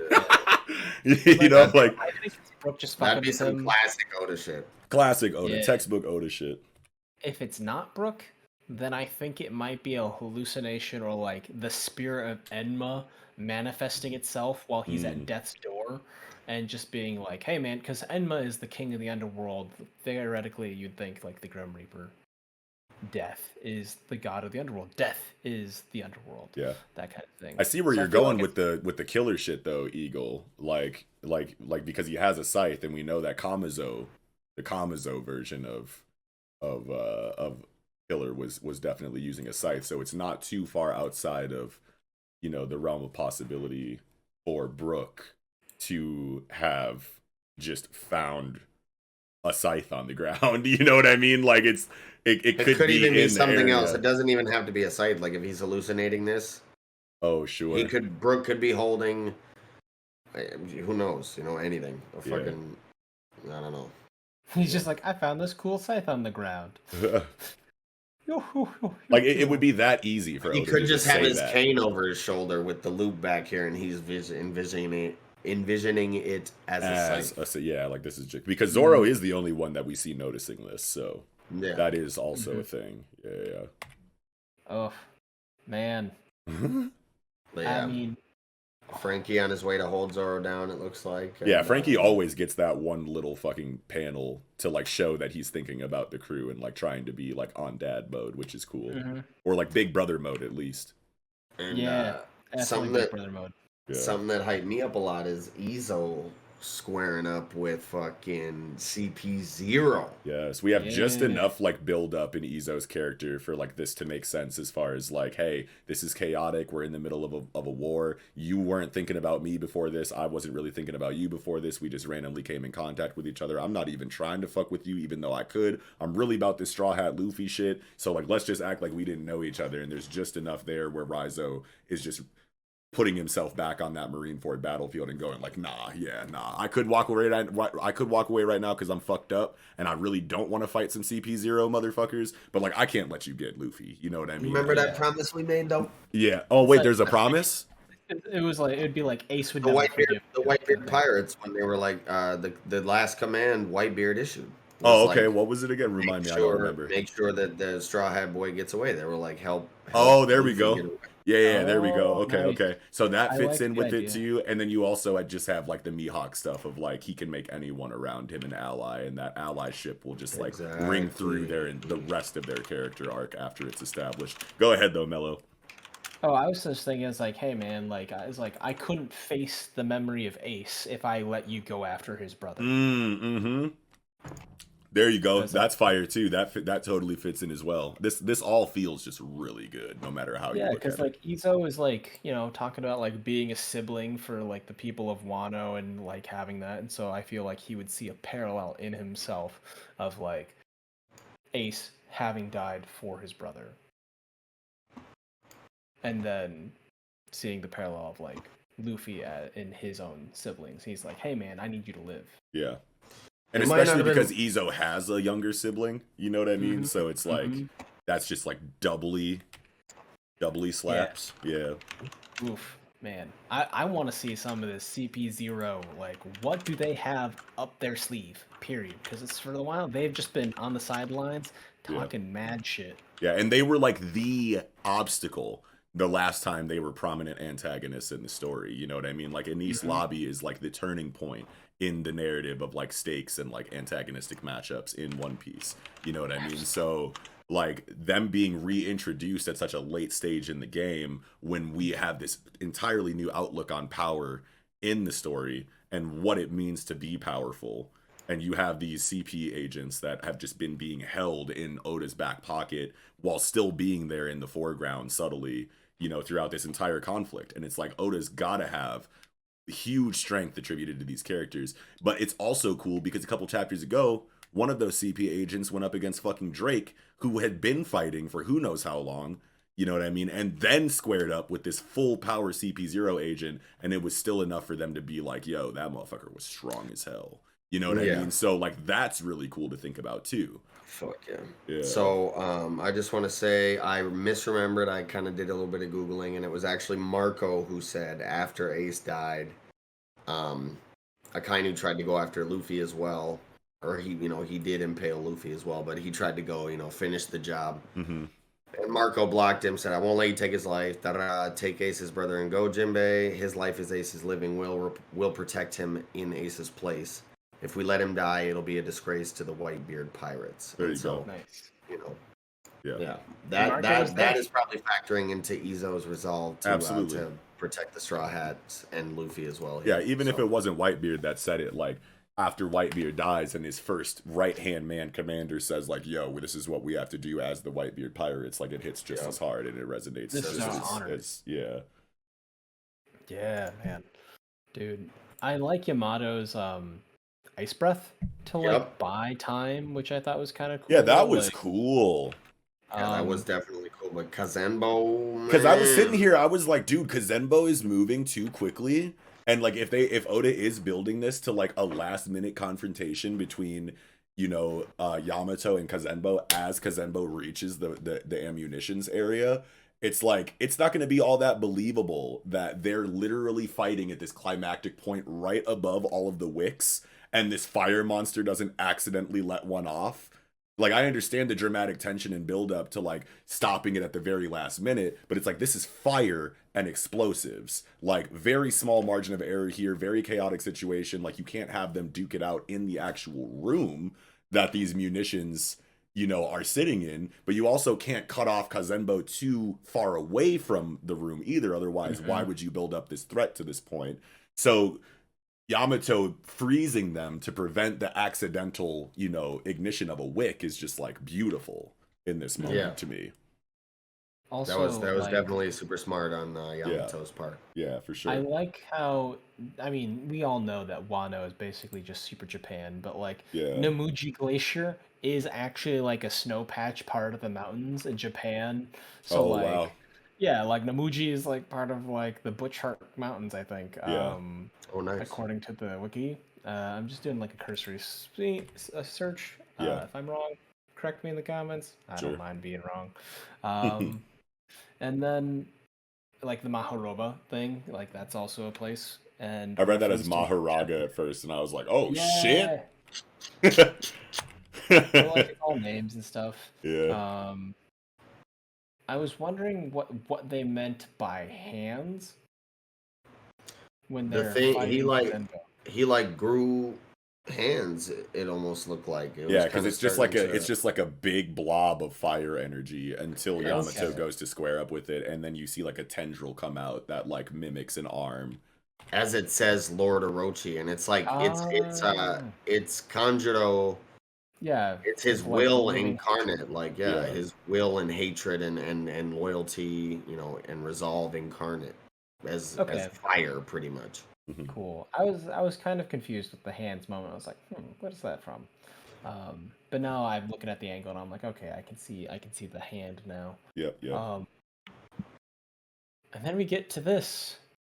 Big Mom versus Law and Kid, and she's just like stomping them out. Like we go into the scene and they're already on the ground, spent, and she's just constantly clobbering them, and they're like, "Yo, chill, you're going to kill them." And I like thought that was like a weird, like, who is saying that to her?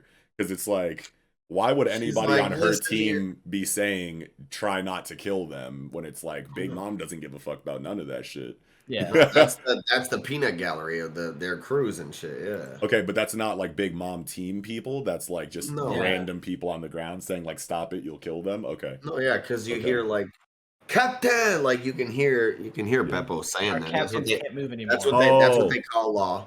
Oh, And our then- captains can't. Oh, okay, I'm so stupid. I was like, who it's is their crews like Yeah. begging for their captain's life. They're Okay. just like, Yeah. please just stop. I feel And very then dumb she right says, now. "Yeah, like listen to your men pitying you. You must make you feel like pathetic. You smell like bitch in here. What's up?" Yeah. Oh, man. Hell yeah. But yeah, Big Mom shit always gets me super hyped. Y'all already know. I've said on the show before, like Big Mom is probably my favorite Yonko. She is the She absolute definitely is. queen of terror. She is a Yeah. fucking beast, a monster. Yeah. But I love her representation of a threat in One Piece. I know that that's Oh, yeah. like, a really like polarizing, topic inside of the One Piece community, but I think that she's always just served the exact purpose that she's always meant to. And people have their headcanons of like how they want her to behave and act inside of this setting and whatnot based on, whatever they've built up in their mind for her. But like at the end of the day, like I don't feel as worried about any confrontation more than I'm worried about whoever is fighting Big Mom. You know what I mean? Yeah. Like at the end of the day, like I feel all of the stakes from her in regards to like character well-being. You know what I mean? Like she does not give a single fuck at any time. You know what I mean? And you can really feel that from her. And that's what she's supposed to do. It's just a dominating presence on the battlefield and in conversation. And that's always what she's been. yeah, definitely. Man. Yeah. How does he make his sword extend? Yeah, it's a big question. I thought about that too, and I know that this is like awakened devil fruit, mechanics that are at play here. You know what I mean? And if he is applying a coat of a specific effect to the sword, and his ability is in relation to matter manipulation inside of a controlled space, then like size changes in your weapon isn't that crazy, especially when you consider the awakening aspect. That's kind of how I justified it. Cool. But, I appreciate that because you guys know that like One Piece isn't like the series that I'm like think really about the most. knowledgeable on. Yeah. And I'm just like, because I read it, but it's been so long since I've like read all of it or like chunks of it. I'm just like, yeah. And at the end of the day, that's just like my interpretation anyway, which like isn't set in stone. Like I feel like it's essentially an educated guess, but it's still just like a completely new effect that we see from Law in this chapter that we don't have a raw explanation for. So. It's very sound. It stays within like the fictional logic. I get it. Yeah. The part that I quite liked was when she like animated all those steel girders and like building materials, and then Kid is like, "You're still made out of metal, you little motherfuckers." Turns them into the giant Cornadillo bowl and hits her with the one thing that can affect her: spirit magic, because those things are still possessed. Oh, He just sure. I wonder wrapped if it works like that though, because it's like, yeah, you can draw that line as far as like these things are a part of Big Mom and have her spirit energy inside them. Now they're a part of my bull mech and I'm hitting you with it, but it still just feels like raw physical damage to me, which is why I was like really confused when I got to this part in the chapter. I was like, really? He's just hitting her with like brute force again? This is like historically not worked Yeah, ever against Big Mom. So it's like I that's what thought I there would thought be the a little difference bit more was from Kid. But if for like that the is a olden thing, times. yeah, if that is a thing, Mello, if what you're talking about right now is, a thing, and he is doing soul damage to her directly because, the metal has her essence imbued in it, then that would be really cool if we ever got that explanation from Oda, I think. I hope so. Facts. Yeah. But I kind of That just would saw this as like, man, Law is flexing over here mechanically with how his devil fruit and its awakening is able to get through the durability and the resilience of Big Mom. And then Kid is just stuck in this like brute force attack kind of pattern. And it makes me feel like the real Kid shit is about to start as soon as Law is spent. You know what I'm saying? Like, I feel like we're supposed to be focusing on how cool and intuitive and cerebral of a fighter, Law is, and how his abilities kind of play into, the shifts back and forth in power in this struggle. But and then at the end of the day, I think that because we're expecting that from Law and don't really know exactly what to expect from Kid, I think that Oda is building up a little bit of a dramatic switch in tension in regard to Law's accomplishments in this fight being burnt out and then it being all reliant on Kid. And then that's when we see the real Kid flare in some kind of way that we're not expecting, because he literally just keeps throwing brute force damage at this bitch. And it's like, why? That doesn't work. Like, we know that doesn't work. The only time you guys make strides in this conflict is when Law is working internally with damage. You know what I mean? So Attacking the spirit, yeah, so like I wonder if just that is like I something see that's that being built like up. panel at the top right of 16. I'm It's sorry, like, what'd you say? oh, I was just thinking because like for me it was like the top panel of 16, Yeah. top right hand, where it's like, would you I-beam stop yapping and obey my magnetism? And I was like, oh yeah, that's cool. He's hitting her with her own stuff, like a little bit of like devil fruit jujutsu, you know? Yeah, Just yeah. like, yeah, blah. Yeah. Yeah. Like that, like I'm saying, bro, like if that is essentially how it's explained, I think that would be really fucking cool, because ever since we saw Brooke, defend the Sunny as it was being pursued by Big Mom in her hungered state, and we saw that no one could do damage to Zeus and Prometheus until Brooke attacked, with Soul Solid and seemed to do like direct soul damage to Zeus. You know what I mean? And ever since then, it's like, if that's an aspect of Brooke's kit, then like that has to be able to be explored in other areas of conflict and not just Brooke. So like as soon as you said, oh, he's using her own shit against him, I thought about the concept of a soul damage like HP gauge that Big Mom might have as like a caveat to her insanely broken external kit. You know what I mean? So like if that is an area that you can exploit in damage for her, then that would be just what fucking Kid needs right now if he's going to keep it up with this fucking brute force fighting style. You know what I mean? So I'm loving that notion personally. Yeah. One more thing I just thought about for the Grim Reaper Brook shit is that it could just be his soul form when he goes kind of out of his body. He might not want to do that in this particular instance, so that's probably less likely than at other points. Like the castle's burning down, it's a lot of chaos. There's battles everywhere. You probably don't want to leave your body anywhere. Yeah. So, less likely maybe, unless he's got somebody guarding him. Like they're like, oh, we need to find where Zoro's at. Or he just found a little cut to leave his body, discombobulated in a corner, and anyone that walks past him would just be like, this motherfucker was burnt to a crisp. We got Kazenbo coming down. He's dead as hell. Like that's like one of the advantages of Brooke's ability to do this, is that the corpse he leaves behind just looks like a fucking corpse, and people probably wouldn't pay too much attention to it. That's funny. I like that. Or like Nico is just like, oh yeah, I got him. Don't worry. Yeah, or Robin's holding him down. Yeah, Robin. Shit. Yeah. But yeah, I don't know. Put him in a little cupped hand backpack. Yeah. Super excited for the next chapter. I hope it starts back with this perspective, just so that we can get potentially some kind of like nuanced or relatively nuanced explanation of how Kid is being, how Kid is being useful, right, in this moment. Yeah, exactly. I was trying to find a better word than that, but yeah. Essentially that, you know what I mean? Like, I would love to come back to this perspective and get information on that, but just knowing Oda, it's like this could literally just pick back up anywhere on the battlefield, you know what I mean? But I think what I would want most is for us to come right back to Kid, because Kid needs that shine. He's literally touted and built up as, you know, the supernova that is the closest to Luffy and is almost on a rival kind of like level, essentially, in the narrative, as far as people that are on the road to One Piece in competition with each other. Kid seems to be, you know, being built up as that Luffy equivalent almost, you know what I mean? The Shiki to the Roger type shit, you know, like type shit. And it's like Kid has just not shown enough to me to fit that bill, at least not now. And if his time isn't now to show that quality in him, then when is it going to be? So that's why I'm like trying to give him so much benefit of the doubt, and just like my headcanons are like, Law's gonna do his really cool shit in the foreground, then he's gonna be spent, and then it's gonna be the Kid show. Like, I'm saying all that stuff because I want more for Kid, and Kid I feel like is just not really performing to the level. And I know that he is against Big Mom, you know what I mean, and the matchups are important, you know what I mean, but at the same time, Luffy is 1v1ing a Yonko of similar magnitude right above us right now, you know what I mean? So yeah, that's just like kind of like my stance on it. But at the end of the day, I know that Oda's got some crazy shit in his bag that at the peak of us at least, or not us, maybe just me underestimating him, I feel like that's when he drops the biggest bombs. So yes. Fuck yeah.